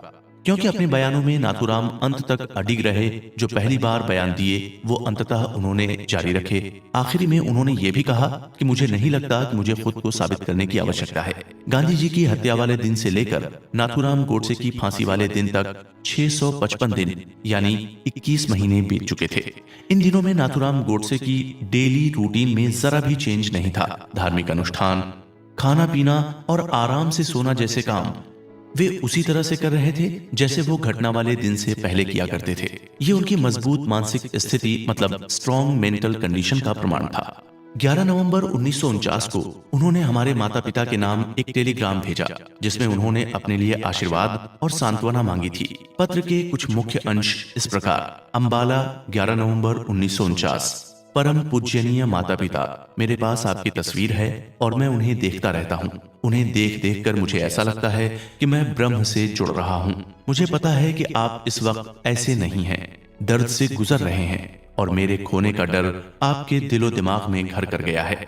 लेकिन ये सांसारिक संबंध हैं, कभी न कभी छूटने ही थे। मैं पत्र आपके दुख को दूर करने के लिए नहीं लिख रहा हूँ, बल्कि ये बताने के लिए लिख रहा हूँ कि मैं आजकल गीता और पुराण का पाठ कर रहा हूँ, जिनके अनुसार भगवान कृष्ण ने अर्जुन को गीता का ज्ञान दिया, अपने सुदर्शन से राजा शिशुपाल का सिर काट दिया। राम और रावण के युद्ध के बारे में मैंने पढ़ा। द्रौपदी के कारण हुई महाभारत के बारे में भी अब मैं बहुत कुछ जान गया, जो आज एक महाकाव्य है। हमारी मौजूदगी में हमारे देश के हजारों लोगों को अपमानित किया गया।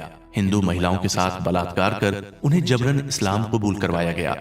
लगातार अत्याचार हुए और ऐसी परिस्थितियों में मुझे मर जाना चुप रहने से बेहतर लगा। मुझे यकीन है कि भारत की हजारों युवतियां मुझे आशीर्वाद दे रही होंगी कि मैंने अपना जीवन अपनी प्यारी मातृभूमि के लिए न्यौछावर कर दिया। मेरा मन शुद्ध है और मेरी भावनाएं बिल्कुल निष्पक्ष। मैं किसी से अपनी जिंदगी की भीख नहीं मांगूंगा, न ही किसी से रहम की उम्मीद रखता हूँ। मौत का मुझे कोई डर नहीं है, क्योंकि मौत मेरे पास नहीं आई है। मैं खुद मौत के करीब चला गया हूँ। मेरे जाने के बाद लाखों लोग आंसू बहाएंगे, लेकिन मुझे अपने बलिदान पर गर्व होगा। कई लोग मिलकर आपका दर्द बांट लेंगे। अखंड भारत अमर रहे, वंदे मातरम। इसके अलावा भी नाथूराम जेल में नियमित रूप से पढ़ते लिखते और व्यायाम करते रहते थे। फिर कभी विचलित नहीं हुए और उन्हें मौत का डर बिल्कुल नहीं था। जेल में निराशाजनक और दमनकारी परिस्थितियों में भी बड़े आराम से जी रहे थे। वहीं बाहर उनके शुभचिंतकों को उम्मीद थी, क्योंकि मौत की सजा को किसी और सजा के रूप में तब्दील किया जा सकता है। हालांकि नाथूराम ने कभी ऐसा कोई रास्ता नहीं रखा और न ही ऐसी कोई अपील की, जिसके चलते सुप्रीम कोर्ट के पास इस पर पुनर्विचार करने का कोई कारण भी नहीं था। नाथूराम के अलावा नाना आपटे भी उनके साथ जेल में कैद थे, लेकिन वो भी कम बहादुर, कम धैर्यवान नहीं थे। नाथूराम गोडसे, नाना आपटे और सावरकर के बीच कई बार तर्क वितर्क हुए। पतंजलि के योग सूत्रों के बारे में तीनों दोस्त आपस में उलझ पड़ते थे। नाना आपटे एक लग्जरी लाइफस्टाइल जीने वाले आदमी थे, लेकिन उन्हें देखकर कभी ऐसा लगता नहीं था कि वो जेल की कालकोठरी में अनकंफर्टेबल हैं। अंबाला सेंट्रल जेल में फांसी के करीब एक सप्ताह पहले केंद्र सरकार के मंत्रालय ने घोषणा की कि नाथूराम और आपटे की फांसी की तारीख 15 नवंबर 1950 मुकर्रर की गई है। उनके रिश्तेदारों, दोस्तों और मिलने जुलने वालों को टेलीग्राम द्वारा सूचित कर दिया गया और ये कहा गया कि उनसे अंतिम मुलाकात के लिए सभी लोग 14 नवंबर 1949 तक जेल आ सकते हैं। मिलने जुलने का दौर शुरू हुआ। सभी लोग दुखी थे। उन्हीं में से एक रिश्तेदार ने नाथूराम से पूछा कि मरने के बाद हिंदू धर्म के अनुसार राख को गंगा में विसर्जन करने का रिवाज है, ऐसे में आपकी अस्थियों का विसर्जन कहाँ किया जाए? हरिद्वार के त्रिवेणी संगम, जहाँ पर 3 नदियों का मिलन हुआ है, वहां, या प्रयागराज में, या नासिक में गोदावरी नदी के तट पर? तब नाथूराम गोडसे ने प्रतिक्रिया स्वरूप जवाब दिया था, सिंधु नदी, क्योंकि ये एकमात्र ऐसी नदी है जो अभी तक दूषित नहीं हुई है। नाथूराम का जवाब सुनकर वहां उपस्थित सभी लोगों को हंसी आ गई, लेकिन सभी जानते थे कि गांधी जी के अवशेष सिंधु नदी में नहीं बहाए गए। इस बात का उल्लेख नाथूराम गोडसे ने अपनी स्टेटमेंट के 128 कॉलम में दिया। जेल का जेलर एक शरणार्थी था और पंजाब का रहने वाला था। उसने जब लोगों से हंसने के बारे में पूछा तो उन्होंने उसे हिंदी में जवाब दिया, तो जेलर भी ये जवाब सुनकर हंसने लगा। नाना आपटे से मिलने उनकी पत्नी चंपू ताई आई थी। नाना आपटे ने अपनी पत्नी से कहा था, आज के दिन मत रो, क्योंकि कल से तुम्हें रोना ही पड़ेगा। सभी रिश्तेदार उन दोनों लोगों से मिल रहे थे जो कल फांसी के फंदे पर झूलने वाले थे, लेकिन डर उनके चेहरों से कोसों दूर था। उन्हें देखकर एक पल भी ऐसा नहीं लग रहा था कि कल उन्हें फांसी पर चढ़ा दिया जाएगा। करकरे, मदनलाल और मैं नाथूराम और नाना से मिलने गए। हमने बहुत सारी बातें की और भगवत गीता के कुछ विशेष अध्याय पढ़े। ड्यूटी पर तैनात जेलर भी रात भर उनसे बातचीत करते रहे, क्योंकि वो जानते थे कि उन्हें फिर ये मौका नहीं मिलने वाला। जेल के अधिकतर कर्मचारी, अधिकारी और तमाम लोग इन दोनों से प्रेम करने लगे थे। अगले दिन सूर्योदय के समय हम फिर नाथूराम और नाना से मिलने गए। ये समय बेहद भावुक था। सब दर्द में थे, सब व्याकुल थे, लेकिन संयम बरत रहे थे। सुबह हो रही थी, सूर्य की नर्म किरणें धरती पर पड़ रही थीं और तिरंगे झंडे के सामने फांसी का तख्त तक तैयार किया गया था। नाथूराम के हाथ में भगवत गीता थी और वो धीरे धीरे आगे बढ़ रहे थे। तभी नाना आपटे ने नाथूराम से कहा, पंडित, कितनी प्यारी सुबह है, शानदार धूप खिली हुई है, ये सब कितना खूबसूरत है। नाथूराम ने दुगने उत्साह के साथ आपटे को जवाब दिया कि ये तो लगभग हर सुबह ही होता है। हालांकि शिमला की सुबह इससे भी बहुत अच्छी है। अखंड भारत अमर रहे, अखंड भारत की जय हो, वंदे मातरम। मैं आपको नमन करता हूँ। उनके होठों पर दिल दहला देने वाले ऐसे कई देशभक्ति के नारे थे। जैसे ही वे फांसी के फंदे के करीब पहुंचे, उन्होंने उच्च स्वर में गाना शुरू कर दिया। नमस्ते सदा वत्सले मातृभूमि, त्वया हिंदु भूमे सुखम वर्धितोऽहम्, महामंडगले पुण्य भूमे त्वदर्थे, पतत्वेश कायो नमस्ते नमस्ते, वंदे मातरम। इसका अर्थ है, हे मातृभूमि, मैं आपको नमन करता हूँ। आपने मुझे अपनी गोद में उठा रखा है। इस समय खुद को बहुत खुश महसूस कर रहा हूँ कि हिंदुओं की भूमि है, परम भगवान धन्य पृथ्वी मेरे शरीर को धारण करने वाली है। मैं आपको नमन करता हूँ, मैं आपको नमन करता हूँ। जैसे ही ये शब्द माहौल में गूंजने लगे, जल्लाद ने तुरंत पैरों के नीचे का तख्ता खींच दिया और उनके अंतिम शब्द के रूप में वंदे निकला और मातरम निकलता इससे पहले ही वो फांसी के फंदे पर झूल चुके थे। हालांकि जल्लाद ने एक बार कोशिश की कि उन्हें मातरम बोलने का समय दिया जाए, लेकिन ऐसा न हो सका। इस सब के बाद मैं एक नतीजे पर पहुंचा हूं कि क्रांतिकारियों का अपना ही एक नजरिया है, अपनी ही एक राय है, जो पलक झपकाए बिना मौत की आंखों में आंखें डालकर घूर सकते हैं। इन दोनों का अंतिम संस्कार जेल परिसर के अंदर ही हुआ। फांसी के अगले दिन सभी लोग अंबाला रेलवे स्टेशन से घर की ओर लौटे। उस दिन स्टेशन पर हजारों लोगों की भीड़ थी, जो परिजनों को सहानुभूति दे रहे थे और दोनों की जयकार के नारे गूंज रहे थे। गोडसे की अंतिम इच्छा थी कि उनका अस्थि विसर्जन सिंधु नदी में किया जाए, क्योंकि वो अखंड भारत की प्रतीक है। नाथूराम विनायकराव गोडसे हों, नाना आपटे अब हमारे बीच नहीं रहे थे। अन्य लोगों को समय के साथ साथ रिहा कर दिया गया। नाथूराम गोडसे और बाकी सभी की प्रोफाइल। नाथूराम गोडसे का जन्म 19 मई 1910 को वीरमती में हुआ, जो पूर्णा जिला का एक गांव है।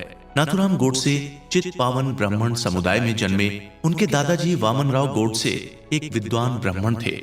इसके अलावा कृषि करते थे और पुरोहित के रूप में पूरे क्षेत्र में विख्यात थे।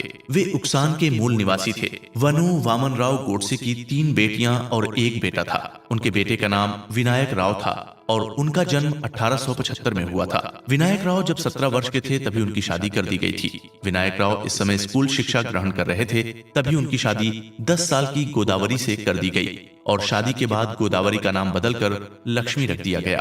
स्कूली शिक्षा खत्म होने के बाद विनायक डाक विभाग में 5 रुपए मासिक वेतन पर काम करने लगे, जो बाद में बढ़कर 15 रुपए हो गए। इसी बीच लक्ष्मी ने बारामती में एक बेटे को जन्म दिया। 19 मई 1910 को जन्मे बालक का घर में नाम नाथू रखा गया और बाद में स्कूल में उसका नाम नाथूराम गोडसे लिखवाया गया। नाथूराम की प्रारंभिक शिक्षा बारामती में शुरू हुई। नाथूराम पढ़ाई लिखाई में तेज और कम उम्र में ही उन्होंने बहुत सारी किताबें मुंह-ज़बानी याद कर ली थीं।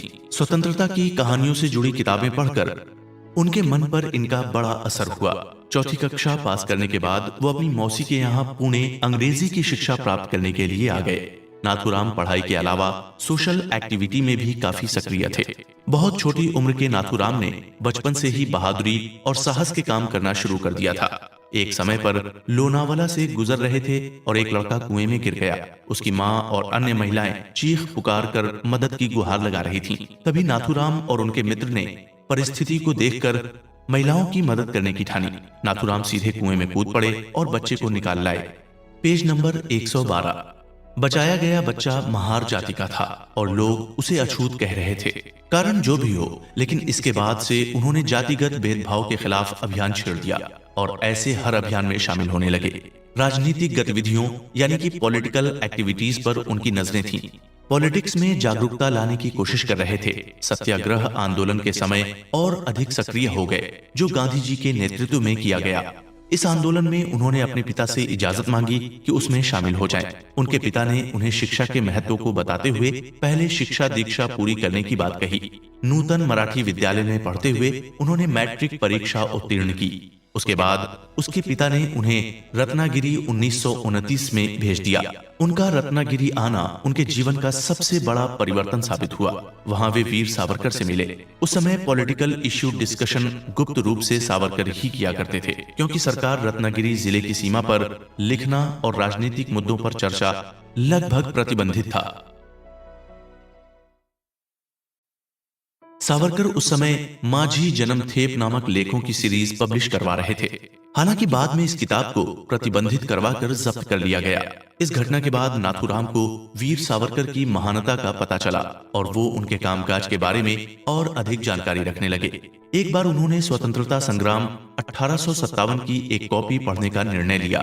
वो हर काम में सावरकर की नकल करने लगे और उन्हें काम में खुशी मिलती थी। सावरकर से संपर्क करने के बाद सावरकर उन्हें मार्गदर्शन देने लगे कि कैसे पढ़ना है, कैसे पढ़ाना है और कैसे लोगों को पॉलिटिकल इश्यू समझाना है और जनसभा करनी है। डॉक्टर हेडगेवार द्वारा स्थापित राष्ट्रीय स्वयंसेवक संघ मतलब आरएसएस का गठन हिंदुओं को संगठित करने के इरादे से हुआ और ये बहुत तेजी से पूरे भारत में लोकप्रिय हो गया। नाथूराम भी संस्था से जुड़े और संस्था के बारे में जानकारी हासिल करने लगे। उन्होंने पाया कि संस्था मुस्लिम समुदाय के रवैये के खिलाफ स्पष्ट रूप से स्वतंत्र होकर अपना काम करना चाहती है। काशीनाथ पंतों के नेतृत्व में सांगली में आरएसएस की एक शाखा खोली गई। नाथूराम गोडसे इस दौरान संघ की गतिविधियों में और अधिक एक्टिव होने लगे। उन्हें जल्द ही एकेडमिक डिपार्टमेंट का हेड बना दिया गया। 1937 में जमुनादास मंत्रालय ने वीर सावरकर को पूरी तरह स्वतंत्र कर दिया और वो मुंबई, कोल्हापुर, मिराज, सांगली, पुणे जैसी जगह पर अपने व्याख्यान देने लगे। नाथूराम अब वीर सावरकर साथ ही रहा करते थे। इन आयोजनों में शामिल होकर उन्हें महसूस हुआ कि सावरकर का कद कितना बड़ा है और आयोजन कितने विशाल। हिंदुओं को एक सजातीय बनाने के लिए आरक्षित लगातार काम कर रहा था। कुछ समय बाद उन्हें महसूस हुआ कि आरएसएस की गतिविधियों को चलाने के लिए सांगली एक छोटी जगह है। नतीजतन उन्होंने मुख्यालय पुणे में स्थापित कर दिया। 1938 में हैदराबाद के हिंदुओं पर हो रहे अत्याचार के खिलाफ अधिकार की लड़ाई में हिंदू महासभा ने बड़ा अभियान शुरू किया। इस अभियान का नाम दिया गया निरंकुश प्रतिरोध। नाथूराम ने इस अभियान का शांतिपूर्ण नेतृत्व किया। उनके 2 साथियों के साथ उन्हें हैदराबाद की जेल में डाल दिया गया। इसी दौरान आगे चलकर नाथूराम ने हिंदू महासभा के सपोर्ट में अग्रणी नाम का अखबार शुरू किया। कुछ वर्षों बाद इस अखबार का नाम बदलकर हिंदू राष्ट्र कर दिया गया। ये अखबार खूब चला, लेकिन 31 जनवरी 1948 के दिन ये अखबार आखिरी बार छपा और फिर इसे बंद कर दिया गया। अखबार शुरू होते ही 1948 तक 6 साल तक नाथूराम बहुत व्यस्त रहे। वे लगातार समाचार पत्रों में लेख, भाषण, यात्राएं और विभिन्न चीजें लिखने में व्यस्त थे। वैसा इस अखबार के कर्ता धर्ता भी थे और इसे जोर शोर से चला रहे थे। नाथूराम ने पूरी तरह अपने आप को हिंदू संगठन के लिए समर्पित कर चुके थे। वो हिंदुओं की एकता के लिए लड़ रहे थे। शांत स्वभाव और उदार स्वभाव के नाथूराम अब पॉलिटिकल मंचों पर अपनी भावनाओं को खुलेआम जाहिर कर रहे थे। ये प्रतिरोध करना जानते थे, लेकिन खुद को नियंत्रित करते हुए बस शांति से कर रहे थे। इसके बावजूद मन की शांति के लिए नाथूराम हारमोनियम और बांसुरी बजा लिया करते थे। वो दोनों वाद्य यंत्रों को बहुत अच्छी तरह बजाते थे। इतने समय से एक्टिव हो चुके नाथूराम गांधी जी की सभी एक्टिविटीज से परिचित थे और जनता को जगाने के लिए इनके महत्व को जानते थे। कुछ लोग गांधी जी की हत्या को नाथूराम गोडसे का इमीडिएट डिसीजन मानते हैं, लेकिन ऐसा नहीं था। नाथूराम गोडसे ने एक पल की उत्तेजना, क्रोध या गुस्से में गांधी जी की हत्या नहीं की थी। वे लगातार गांधी जी की गतिविधियों पर ध्यान दे रहे थे और हिंदुओं के खिलाफ लगातार उठते गांधी जी के कदमों से परेशान होकर उन्होंने ये निर्णय लिया था। कुल मिलाकर गांधी जी की हत्या करने का फैसला नाथूराम गोडसे ने कई दिनों के परेशान होने के बाद किया था, जिसे करते हुए उन्हें खुद दुख हुआ और उन्होंने इसे एक अशुभ दायित्व करार दिया था, जिसका निर्वहन उन्हें करना पड़ा। लगातार अपमान, तिरस्कार और असहनीय अत्याचार जब लगातार भारतीय जनता पर होते नाथूराम गोडसे ने देखे तो उनके लिए ये सब कुछ असहनीय हो गया और इसी के परिणाम स्वरूप उन्होंने गांधी जी की हत्या करने जैसा कदम उठाया। लेकिन वो इस बात से खुश हैं कि ये उनका पागलपन या किसी तरह का मानसिक रोग नहीं था। घटना के चक्र के बारे में नाथूराम ने खुद कहा है कि वहां मेरे हाथ में बंदूक थी, मैंने गोलियां चलाई। मैं ठीक तरीके से नहीं बता सकता कि मैंने 2 या 3 गोलियां चलाई। उसी वक्त पुलिस ने मुझ पर गोली चलाई, लेकिन मैं भागा नहीं। आधे मिनट में सब कुछ हो गया और मेरे मन का तनाव बढ़ता चला गया। मैं बेचैन था, लेकिन फिर भी अपने काम से उत्साहित था। मुझे सिर्फ गांधी जी को मारने का विचार था। अपनी सुरक्षा के बारे में मैं बिल्कुल नहीं सोच रहा था। वहां मौजूद लोग मुझे पीटना चाहते थे, लेकिन मैं इसके लिए भी तैयार था। मैं अच्छी तरह से जानता था कि गांधी जी की हत्या के बाद मेरा परिणाम क्या हो सकता है। मैं अपने ऊपर यह इल्जाम कभी नहीं लूंगा कि मैंने भागने की कोशिश की। मैं खुद आधे मिनट तक चिल्लाया, पुलिस पुलिस। मेरे ठीक सामने वर्दीधारी पुलिसकर्मी मुझे गिरफ्तार करने के लिए आगे बढ़ रहे थे, लेकिन उनकी हिम्मत नहीं हो रही थी कि वे आगे बढ़कर मुझे गिरफ्तार करें। तभी मैंने अपनी बंदूक फेंक दी और उनका डर खत्म हो गया। उन्होंने अपनी कार्रवाई को आगे बढ़ाया और उस वक्त भी मेरे दिमाग में भागने का विचार नहीं था। फिर भी पुलिस इस बात को नहीं समझ पा रही थी। उसे लग रहा था कि मैं भाग जाऊंगा और मैं हैरान था कि मैं इन्हें कैसे समझाऊं कि मैं आत्मसमर्पण करना चाहता हूं। मेरे हाथ में हथियार नहीं है और मैं पुलिसकर्मी को भी कोई चोट नहीं पहुंचाना चाहता। मैं पुलिस के आने का इंतजार कर रहा था। मैंने ऊपर हाथ करके बंदूक नीचे रख दी थी। इसके बाद भी कुछ गवाहों ने ऐसी गवाही दी है कि मैंने पुलिस पर बंदूक तान दी और इधर उधर देखकर भागने की तैयारी करने लगा, जो कि सरासर गलत है। पुलिस ने हथियार जब्त कर लिया, लेकिन मैंने राहत की सांस ली। उसी वक्त किसी ने इतनी भीड़ और शोर में चिल्लाकर कहा कि मैं तुम्हें मार डालूंगा, लेकिन मेरा जवाब उस व्यक्ति को भी यही था कि खुशी से। मैंने खुद पुलिस से कहा कि हथियार अपनी कस्टडी में ले लें। वैसे बिरला भवन में प्रवेश करने से पहले ही मैंने पुलिस की उदासीनता देखी थी। जब पहरेदार सिर्फ पहरा देने का नाटक कर रहे थे और मेरे जेब में पिस्तौल होने के बावजूद भी मुझे चेक नहीं किया गया। मैं भीड़ के साथ जल्दी जल्दी अंदर पहुंचा और तब समय 5:05 हो गए होंगे। उसी समय मैं गांधी जी के बिल्कुल सामने खड़ा था। मुझे गोली चलाने के लिए तकरीबन 5 कदम और करीब जाने की जरूरत महसूस हुई। मैंने अपनी झोली में हाथ डाला, लेकिन मुझे लगता है कि शायद यहाँ से कोई मुझे रोक सकता है, इसलिए मैं 2 कदम और आगे बढ़ा। उस समय मुझे गांधी जी की सभी सेवाएं और बलिदान याद आ रहे थे जो उन्होंने देश के लिए किए थे। गांधी जी के आसपास 2 लड़कियां थीं और मुझे इस बात का डर था कि कहीं चोट उन लड़कियों को न लग जाए। मैंने गांधी जी को प्रणाम किया और मेरे एक हाथ में बंदूक थी। मैंने एक लड़की को जोर से धक्का दिया और गोली चला दी। गांधी जी तुरंत ही जमीन पर गिर पड़े और उनके मुंह से शब्द निकला, हे राम, हे राम, हे राम। उनके प्राण निकल गए और उनका शरीर ठंडा पड़ गया। इसके बाद नाथूराम की गिरफ्तारी हुई और मुकदमे की शुरुआत से ही उन्होंने अपने लिए वकील नहीं किया। गवाही का दौर चला और कई चश्मदीदों से पूछताछ की गई, लेकिन कई लोगों ने नाथूराम की प्रशंसा की और उनकी ईमानदारी के बारे में जिक्र किया। नाथूराम के अनुसार उन्होंने 2 गोलियां चलाई, लेकिन पोस्टमार्टम में 3 गोलियां निकली। नाथूराम के पास 7 राउंड की ऑटोमेटिक पिस्टल थी, जो ट्रिगर दबाने के बाद एक फायर कर रही थी। लेफ्टिनेंट कर्नल BL तनेजा, जो कि इरविन अस्पताल नई दिल्ली का सिविल सर्जन है, उन्होंने अपनी रिपोर्ट में कुल 5 घावों का वर्णन किया था। मुकदमे के फैसले के रूप में नाथूराम को 302 के तहत सजा सुना दी गई। उन्होंने फांसी की सजा के खिलाफ कोई अपील नहीं की। हालांकि उस समय तमाम जजों ने यह स्पष्ट रूप से महसूस किया था कि हत्या उस समय देश की स्थितियों से वशीभूत होकर नाथूराम द्वारा की गई थी। लेकिन न्यायालय के अपने नियम हैं। नाथूराम जब जेल में थे तब भी उन्होंने चाय नहीं पी, क्योंकि वो कॉफी पसंद करते थे, और जवान होने के बाद उन्होंने कभी भी चाय को अपने मुंह से नहीं लगाया। एक बार जेल में जेलर से अपनी फांसी का जिक्र करते हुए उन्होंने कहा कि मुझे मौत की चिंता नहीं है, बस फांसी के समय मुझे एक कप कॉफी जरूर देना। निडर साहसी नाथूराम गोडसे ने कभी भी भागने का प्रयास नहीं किया और न ही किसी तरह का पॉलिटिकल लाभ लेने की कोशिश की। उन्हें कई तरह के सम्मान मिल चुके थे, जिनमें कीर्ति चक्र भी शामिल है। नारायण दत्तात्रेय आप्टे की प्रोफाइल। नारायण दत्तात्रेय आप्टे का जन्म 1911 में हुआ। उन्हें आमतौर पर नाना कहकर बुलाया जाता था। नाना के 4 भाई थे, बलवंत, विष्णु, माधव और मनोहर, जो अपने अपने बिजनेस में लगे हुए थे। मनोहर उच्च शिक्षा के लिए विदेश गए थे और नाना ने विज्ञान में स्नातक की डिग्री हासिल करने के बाद एक नौकरी कर ली थी। इसी दौरान उन्होंने अतमेद नगर के रहने वाले एक शिक्षक की बेटी से शादी कर ली। गोरे रंग के नाना पढ़ने लिखने में गहन रुचि रखते थे और हमेशा अपने दोस्त मंडली के बीच हंसमुख स्वभाव के लिए जाने जाते थे। हिंदू धर्म के प्रति उनमें गहरी आस्था और निष्ठा थी। उनका लालन पालन एक महाराष्ट्रियन परिवार में हुआ और घरेलू माहौल का उनके दिलो दिमाग पर गहरा असर था। उनमें लोगों को संगठित करने की क्षमता थी और इसी कारण से नाथूराम के संपर्क में आकर हिंदू महासभा में उनके मित्र बने। इन दोनों में कई ऐसी बातें थीं जो एक दूसरे के बिल्कुल अलग थीं, लेकिन फिर भी दोनों एक दूसरे के साथ को पसंद करते थे। आगे चलकर यही दोस्ती अग्रणी अखबार के लिए कारोबारी मित्रता में भी तब्दील हुई। नाना अखबार के निदेशक बने और नाथूराम को संपादन का जिम्मा सौंपा गया। दोनों हिंदुओं की रक्षा के लिए आगे बढ़ रहे थे और उस समय सरकार हिंदू महासभा से नाराज चल रही थी। नाना ने इस सब के चलते जुलाई 1944 में गांधी जी के खिलाफ प्रदर्शन की योजना बनाई।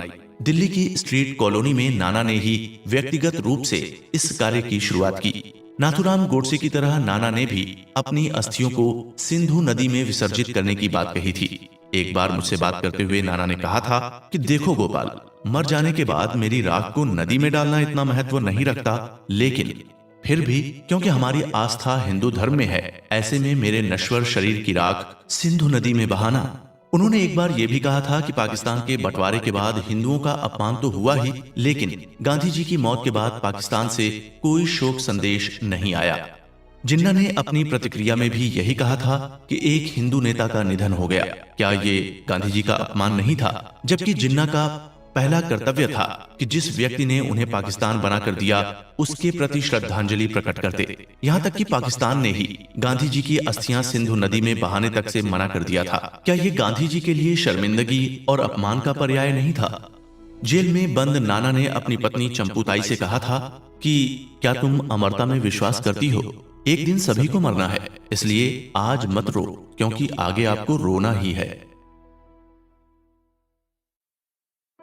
विष्णु रामकृष्ण करकरे की प्रोफाइल। विष्णु रामकृष्ण करकरे अहमदनगर का निवासी और एक सक्रिय कार्यकर्ता था, साथ ही एक बोर्डिंग हाउस का मालिक भी।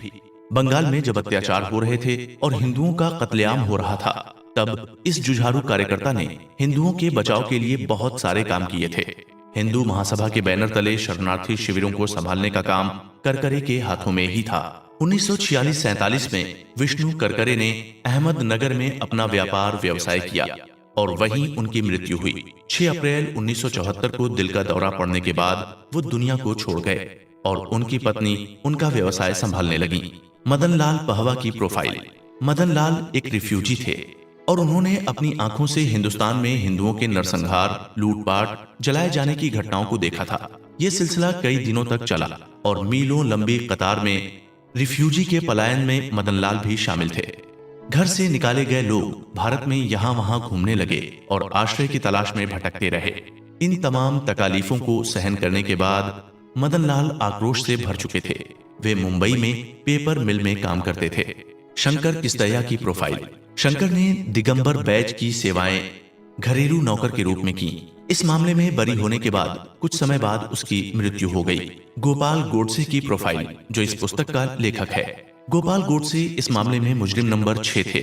मुझ पर इस पूरे मामले की साजिश रचने और उस दौरान बिरला हाउस में मौजूद रहने का आरोप था और मुझे तमाम तरह की मिलीभगत का आरोपी पाते हुए आजीवन कारावास की सजा सुनाई गई थी। मेरा जन्म 20 जून 1920 को हुआ और मैं 4 भाइयों में तीसरे नंबर पर हूँ। गोविंद हम में सबसे छोटा भाई था और उसका जन्म मेरे जन्म के 2 साल बाद पुणे जिले के तेल गांव में हुआ था। मेरी बहन का नाम मथुरा था। मुझसे बड़े भाई का नाम शांता था। रायगढ़ जिले के करजत में मेरी प्राथमिक शिक्षा दीक्षा हुई और फिर मैं रत्नागिरी चला गया। पिताजी का रिटायरमेंट होने के बाद हम सांगली में जाकर बस गए और यहीं मैं हिंदू संगठन आरएसएस का स्वयं सेवक बन गया। मैंने हिंदू महासभा के लिए भी काम किया और एक सदस्य के रूप में मैं सदा सक्रिय रहा। द्वितीय विश्व युद्ध छिड़ चुका था और मैं रक्षा सेवाओं में शामिल हो गया था। 1940 में मैं सेना में भर्ती हुआ और अप्रैल 1944 तक इराक और ईरान में मैंने सेवाएं दी। इसके बाद मेरी शादी हो गई। मेरी पत्नी का नाम सिंधु है और हमारी 2 बेटियां हैं, जिनमें बड़ी विद्युतलता और दूसरी असीलता है। 1948 में फरवरी में मेरी गिरफ्तारी हुई। उस समय मेरी बड़ी बेटी 2 साल की थी और छोटी बेटी 4 महीने की। मेरी पत्नी सिंधु ने ही मेरे माता पिता और मेरे बच्चों की परवरिश की। मेरे बड़े भाई दत्तात्रेय और नाथूराम एक इंजीनियरिंग वर्कशॉप चला रहे थे। यहीं पर सिंधु भी काम करती थी। शुरू में हम सभी एक साथ रहते थे, लेकिन बाद में सभी अलग अलग परिवार बनाकर रहने लगे। हम क्रांतिकारी के रूप में जेल में बंद थे और क्रांतिकारियों के परिवारों को जो मुसीबतें उठानी पड़ती थीं, वो सभी मुसीबत हमारा परिवार उठा रहा था। गांधी जी की हत्या के बाद दत्तात्रेय को भी गिरफ्तार कर लिया गया था और परिवार का पूरा भार उनकी पत्नी सरोजनी के कंधों पर आ गया। उस समय गोवा मुक्ति आंदोलन जोर पकड़ चुका था और युवा बहादुरी से इसमें भाग ले रहे थे। दिगंबर बैज की प्रोफाइल। महात्मा गांधी हत्याकांड में दिगंबर ने मुखबिर की भूमिका अदा की थी। वो संघ से जुड़ा हुआ एक व्यक्ति था और हथियारों का सौदागर था। उसका मानना था कि हिंदुओं को अब खुद को हथियारबंद कर लेना चाहिए और अल्पसंख्यकों को कठोर जवाब देना चाहिए। मदन लाल द्वारा चलाए गए बारूद और गोले का सप्लाई बैज ने ही किया था, क्योंकि गिरफ्तारी के बाद बैज के पास बारूद और हथगोला बरामद किए गए थे। विनायक दामोदर सावरकर की प्रोफाइल। विनायक दामोदर सावरकर का जन्म 28 मई 1883 को एक कस्बे में हुआ जो महाराष्ट्र के नासिक जिले में पड़ता है। सनातन धर्म में नासिक का अपना एक विशेष स्थान है और ये एक प्रसिद्ध जगह है। उनके बड़े भाई का नाम गणेश था और उनके छोटे भाई का नाम नारायण था। विनायक की माता का नाम राधा था और वो एक घरेलू महिला थी। सावरकर तेज याददाश्त के मालिक थे और उस समय कई धार्मिक ग्रंथों के छंद उन्हें बहुत कम प्रयास के बाद ही याद हो जाया करते थे। कई वर्षों तक कविताएं लिखते रहे। बचपन से ही उनकी रुचि लोगों को संगठित करने और ऐसे ही कार्यक्रम करने के प्रति थी। सावरकर की प्राथमिक शिक्षा भवन में हुई और बाद में पढ़ने के लिए नासिक चले गए। पुणे जाकर उन्होंने फर्ग्यूसन कॉलेज से स्नातक किया और वहीं वो छात्र नेता के रूप में आगे बढ़ने लगे। बाद में उनकी मुलाकात लोकमान्य तिलक, परशुराम महादेव परांजपे से हुई। इन्हीं लोगों की प्रेरणा से सन 1906 में सावरकर ने विदेशी कपड़ों की होली जलाने का आंदोलन शुरू किया और यहीं से ब्रिटिशों के खिलाफ अपने विद्रोह का आगाज भी किया। वे पढ़ने के लिए इंग्लैंड जाना चाहते थे और वकील बनने की उनकी ख्वाहिश थी। इसमें उनकी मदद श्यामजी कृष्ण वर्मा कर रहे थे, जिन्होंने उनके लिए छात्रवृत्ति की व्यवस्था की थी। लोकमान्य तिलक ने इसके लिए उनकी सिफारिश की थी। वो इंग्लैंड चले गए और जब लौटकर आए तो भारत के युवाओं में देशभक्ति जागृत करने के लिए कल नाम की एक पत्रिका में लेखन शुरू किया, जो एस.एम. प्रांजपे द्वारा संचालित थी। उनकी भाषा उग्र थी और वे बड़ी चतुराई से अपनी तेजस्वी बातों को लिखने में सक्षम थे। हिंदुओं की रक्षा और मुसलमानों के खिलाफ रहने के कारण सावरकर और गांधी जी के रिश्ते कभी भी मधुर नहीं रहे और यही कारण था कि नाथूराम गोडसे सावरकर के अनन्य भक्त और मित्र बने, क्योंकि नाथूराम गोडसे गांधी जी की विचारधाराएं कभी एक दूसरे से मेल नहीं खाती थीं। 1942 की शुरुआत में सावरकर अपने घर आए और अपने सारे चाहने वालों के सामने कानपुर में भविष्यवाणी की थी कि कांग्रेस देश को बांटने का काम करेगी और उन्होंने आगाह किया था कि आने वाले 4-5 साल में भारत का विभाजन हो जाएगा। 15 अगस्त 1947 को भारत आजाद हुआ और वीर सावरकर ने हिंदू महासभा के ध्वज को 3 रंगों के साथ अशोक चक्र लगाकर राष्ट्रीय ध्वज के रूप में स्वीकृति देने हेतु केंद्र सरकार से निवेदन किया, जिसे मान लिया गया। देश का विभाजन हुआ, पाकिस्तान के नाम से जाना जाने लगा। भारत में मुसलमानों को पाकिस्तान जाने पर कोई प्रतिबंध या कोई प्रभाव नहीं था। फिर गांधी जी की हत्या कर दी गई। गिरफ्तारी का सिलसिला शुरू हुआ। बड़े पैमाने पर हिंदू नेता गिरफ्तार हुए। लगभग 10,000 लोग हिरासत में लिए गए और सावरकर के घर की तलाशी ली गई। फाइल और कागजात जब्त किए गए। सावरकर को उनके परिवार और सहयोग पर निगरानी बढ़ा दी गई। जहां भारत की स्वतंत्रता में योगदान के लिए सावरकर को पुरस्कार मिलने थे, वहीं उन्हें गांधी जी की हत्याकांड के मुकदमे के चलते बहुत कुछ खोना पड़ा। सावरकर के घर की तलाशी में हजारों फाइल और कागजात मिले, कुछ नकद धनराशि भी बरामद की गई। वहीं बैच का मुंह खुलवाने के लिए 3rd डिग्री का इस्तेमाल किया गया। आखिरी फैसला में सावरकर को बरी कर दिया गया। सावरकर का अभिनंदन करने के लिए हजारों लोगों की भीड़ उमड़ गई। सावरकर दोष मुक्त होकर लाल किले से बाहर आ रहे थे और लोगों ने उन्हें गले लगा लिया। पूरा माहौल अखंड भारत अमर रहे, सावरकर की जय जैसे नारों से गूंज उठा। वीर सावरकर ने इसके तुरंत बाद हिंदू महासभा के कलकत्ता अधिवेशन का उद्घाटन किया।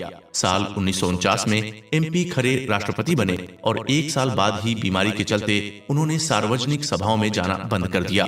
1857 के स्वतंत्रता संग्राम में सावरकर का भाषण चल रहा था और उनके तेजस्वी भाषणों से लोग अभिभूत हो चुके थे। 1960 में सावरकर को लोगों ने मृत्युंजय दीन के नाम से नवाजा।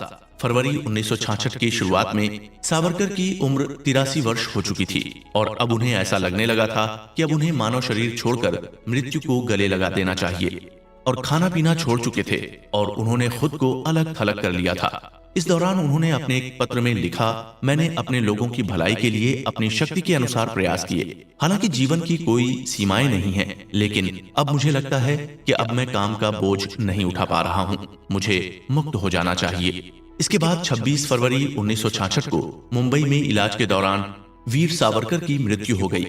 भारत की आजादी में अहम योगदान देने वाले और विभाजन का सदा विरोध करने वाले हिंदू नेता वीर सावरकर दुनिया छोड़कर चले गए। उनके कई ओजस्वी बयानों को GM जोशी और बाला राव ने अपनी पुस्तक में समेट कर रखा है, जिसे VD सावरकर की ऐतिहासिक घोषणा का नाम दिया गया।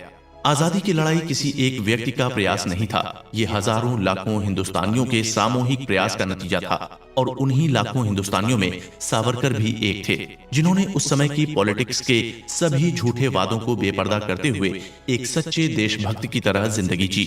वे भगत सिंह, उत्तम चांद, मदन लाल ढींगरा, खुदीराम बोस, रास बिहारी, सुभाष चंद्र बोस जैसे सच्चे देशभक्तों की फहरिस्त में शामिल हुए।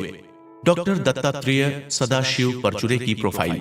डॉक्टर परचुरे एक योग्य चिकित्सक थे और ग्वालियर में प्रैक्टिस कर रहे थे।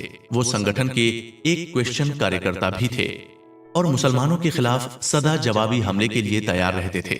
गांधी हत्याकांड में उन पर आरोप था कि उन्होंने नाथूराम गोडसे को पिस्तौल सप्लाई की थी। उन्होंने इस बात को कबूल किया था और बाद में सुप्रीम कोर्ट ने उन्हें बरी कर दिया था। बाद में उनकी शादी हो गई और 1986 में उनकी मृत्यु हो गई। जेल में बिताया गया वक्त। जब मामला हाई कोर्ट में था तब नाथूराम और आप्टे अंबाला जेल में कैद थे। नाथूराम और आप्टे को फांसी की सजा दी जा चुकी थी। उसके बाद करकरे और मैं यानी गोपाल गोडसे कैदियों की गाड़ी में नासिक हाईवे से सेंट्रल जेल पहुंच चुके थे। 19 मई 1950 देश में राशन की व्यवस्था गड़बड़ा चुकी थी और इसका असर भारतीय जेलों पर भी देखा जा रहा था। लाल ज्वार और अन्य घटिया किस्म की खाद्य सामग्री जेल में परोसी जा रही थी। ज्वार की रोटी के साथ मौसम की सब्जियां, दाल बनाई जा रही थीं, पर उनसे भूख नहीं मिटती। जेलर ने जल्द ही हमारी प्रतिभा को पहचान लिया था और हमने नासिक जेल में साबुन की फैक्ट्री शुरू कर दी थी।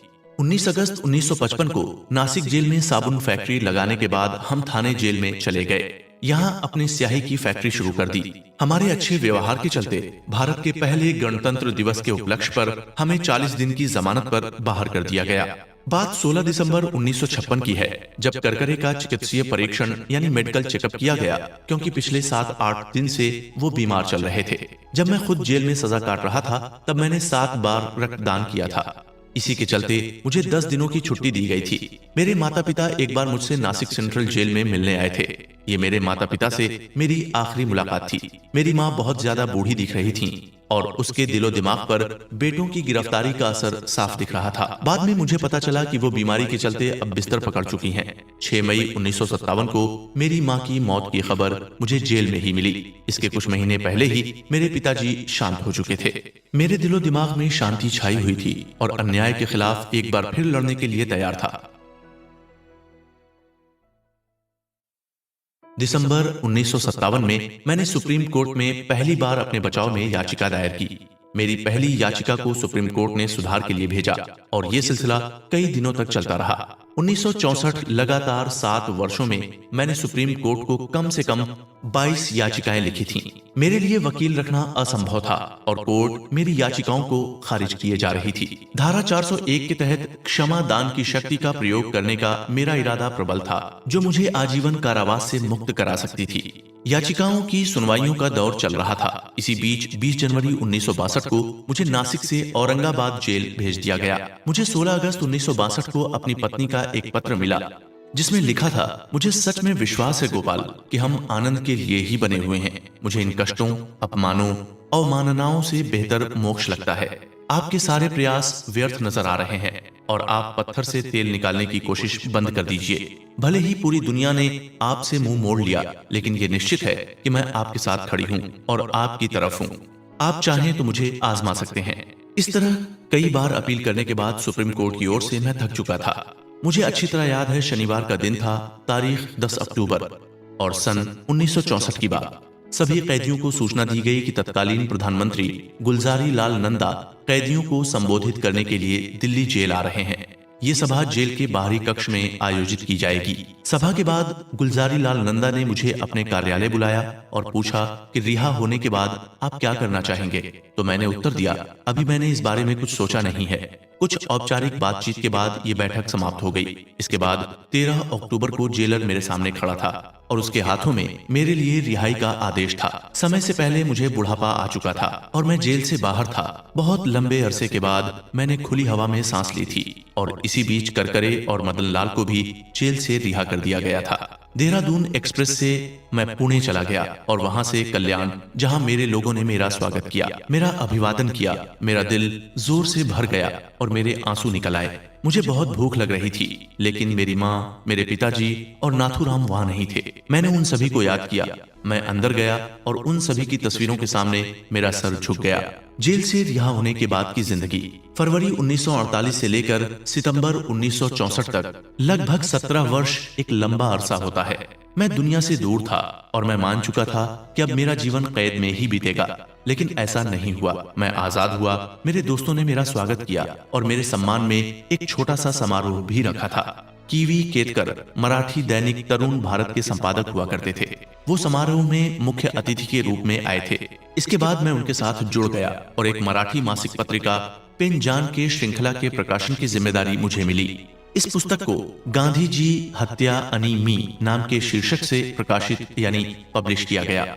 सरकार को इससे बहुत तकलीफ हुई और इस पुस्तक पर 2 महीने बाद गवर्नमेंट ने बैन लगा दिया, लेकिन तब तक पहला संस्करण बिक चुका था। उसके बाद मैंने कई पुस्तकें पब्लिश करवाईं और नाथूराम गोडसे के बयानों को पहले मराठी में, फिर अंग्रेजी में और अन्य भाषाओं में पब्लिश किया। मैं पॉलिटिकल आइडियोलॉजी के चलते हिंदू महासभा से जुड़ा रहा। जहाँ तक मेरे परिवार की बात है, मेरी बेटियों की शादी सामान्य रूप से हुई। इसके अलावा मेरे परिवार में सभी ठीक है। सबका अपना अपना काम धंधा और व्यवसाय है। उपसंहार, नाथूराम गोडसे ने अपने बयानों में गांधी जी की नीति और कार्यों को मुख्य रूप से शामिल किया था। उस समय हुई घटनाएं और क्रियाकलापों ने इस बात की पुष्टि की थी कि नाथूराम के बयान सही हैं या गलत हैं। हालांकि उस पर आज भी एक सवाल बना हुआ है। तब से अब तक लगभग 45 साल में नाथूराम के लंबे बयान का एक भी शब्द गलत या अनुचित नहीं पाया गया था। गांधी जी शारीरिक रूप से आज समाप्त हो चुके थे, लेकिन उनकी राजनीतिक विरासत आज भी देश में मौजूद थी। गांधी जी अगर भारत को एक धर्मनिरपेक्ष राष्ट्र बनाना चाहते थे तो पाकिस्तान की जरूरत ही क्या थी और विभाजन की आवश्यकता क्या थी? धर्मनिरपेक्षता की आड़ में हिंदुओं का विरोध करना कहां तक सही था? ये प्रश्न आज भी जिंदा है। 30 जनवरी 1948 को सहन शक्ति खत्म हो चुकी थी और तुष्टीकरण के खिलाफ नाथूराम गोडसे ने अपने इस काम को अंजाम दिया था। स्वराज का बंटवारा मुस्लिमों में किया गया था। कपट से भरे नेताओं ने अपना पागलपन जारी रखा और भारत के टुकड़े कर दिए। हिंदुओं का दमन हुआ और पाकिस्तान का उदय। सभी गैर जिम्मेदार लोगों ने गांधीवादी पॉलिटिक्स के पीछे खुद को छिपा लिया था और गांधी और उनकी पॉलिसी पर गोडसे ने विश्लेषण किया और भविष्यवाणी की थी कि दिन ब दिन हालात बिगड़ते जाएंगे, भारत मजबूर हो जाएगा और आगे चलकर कश्मीर मसला भारत के लिए सबसे बड़ी दिक्कत के रूप में सामने आया। हमलावर लगातार जम्मू कश्मीर की ओर बढ़ रहे थे। आबादी को खत्म करने का टारगेट मिल चुका था। आने वाली पीढ़ी या पाकिस्तान के खिलाफ युद्ध लड़ेगी, किस कीमत पर और उसका अंतिम परिणाम क्या होगा, ये आज भी सोचने का विषय है। हिंदुओं के साथ भेदभाव हुआ, उन्हें अधिकारों से वंचित किया गया, सम्मान नहीं दिया गया और गुरु नानक, दयानंद सावरकर जैसे कई लोगों के विचार प्रभावहीन हो गए। नाथूराम विनायक गोडसे पक्के आस्तिक थे, लेकिन वो ईमानदारी, बुद्धिमत्ता और मेहनत के साथ की जाने वाली राजनीति में विश्वास रखते थे। जाति और वंश के भेदभाव उन्हें समझ नहीं आते थे और विभाजन उनके लिए सबसे ज्यादा तकलीफ दे रहा। भारत की अखंडता खत्म हो चुकी थी। तुष्टीकरण के साथ वोट बैंक को साधने की भरसक कोशिश शुरू हो चुकी थी। नेता सिर्फ सहानुभूति दे रहे थे। 1960 के दशक की शुरुआत में भाषागत विभाजन यानी लैंग्वेज डिवाइडेशन भी शुरू हो चुका था। 80 के दशक में हिंदू और मुसलमान दोनों समुदाय आपराधिक प्रवृत्ति से आगे बढ़ने के लिए तैयार थे। गरीबी, अशिक्षा और अत्याचारों से जूझ रहे थे। अपना सब कुछ खो चुके थे और आजाद भारत में ये नजारे आम हो चुके थे। इसके बावजूद भी मुसलमानों को अतिरिक्त छूट कानून में कायम थी। आप 1950 से लेकर आज तक बनाए अधिकांश कानूनों में मुस्लिमों का समर्थन देखेंगे। मुस्लिमों की वक्फ कमेटी की संपत्तियों पर किसी तरह की जांच पड़ताल नहीं होती। उन्हें संस्था के नाम पर हर संपत्ति के लिए छूट है। पैगंबर मोहम्मद का जन्मदिन की घोषणा सरकार करती है। महात्मा गांधी के जन्मदिन और मृत्यु के दिन अवकाश भारत में दिए जाते हैं, लेकिन पाकिस्तान में रामनवमी पर प्रवासियों को छुट्टी नहीं मिलती। ऐसे कई उदाहरण हैं जो सिद्ध करते हैं कि हिंदुओं के साथ हिंदुस्तान में न्याय नहीं किया, क्योंकि कांग्रेस गांधी जी की बात मानती थी। गांधी जी मुसलमानों के हितैषी थे। राजनीति में आज भी ये दुर्भाग्य है कि गांधी वाली विरासत अभी भी जिंदा है।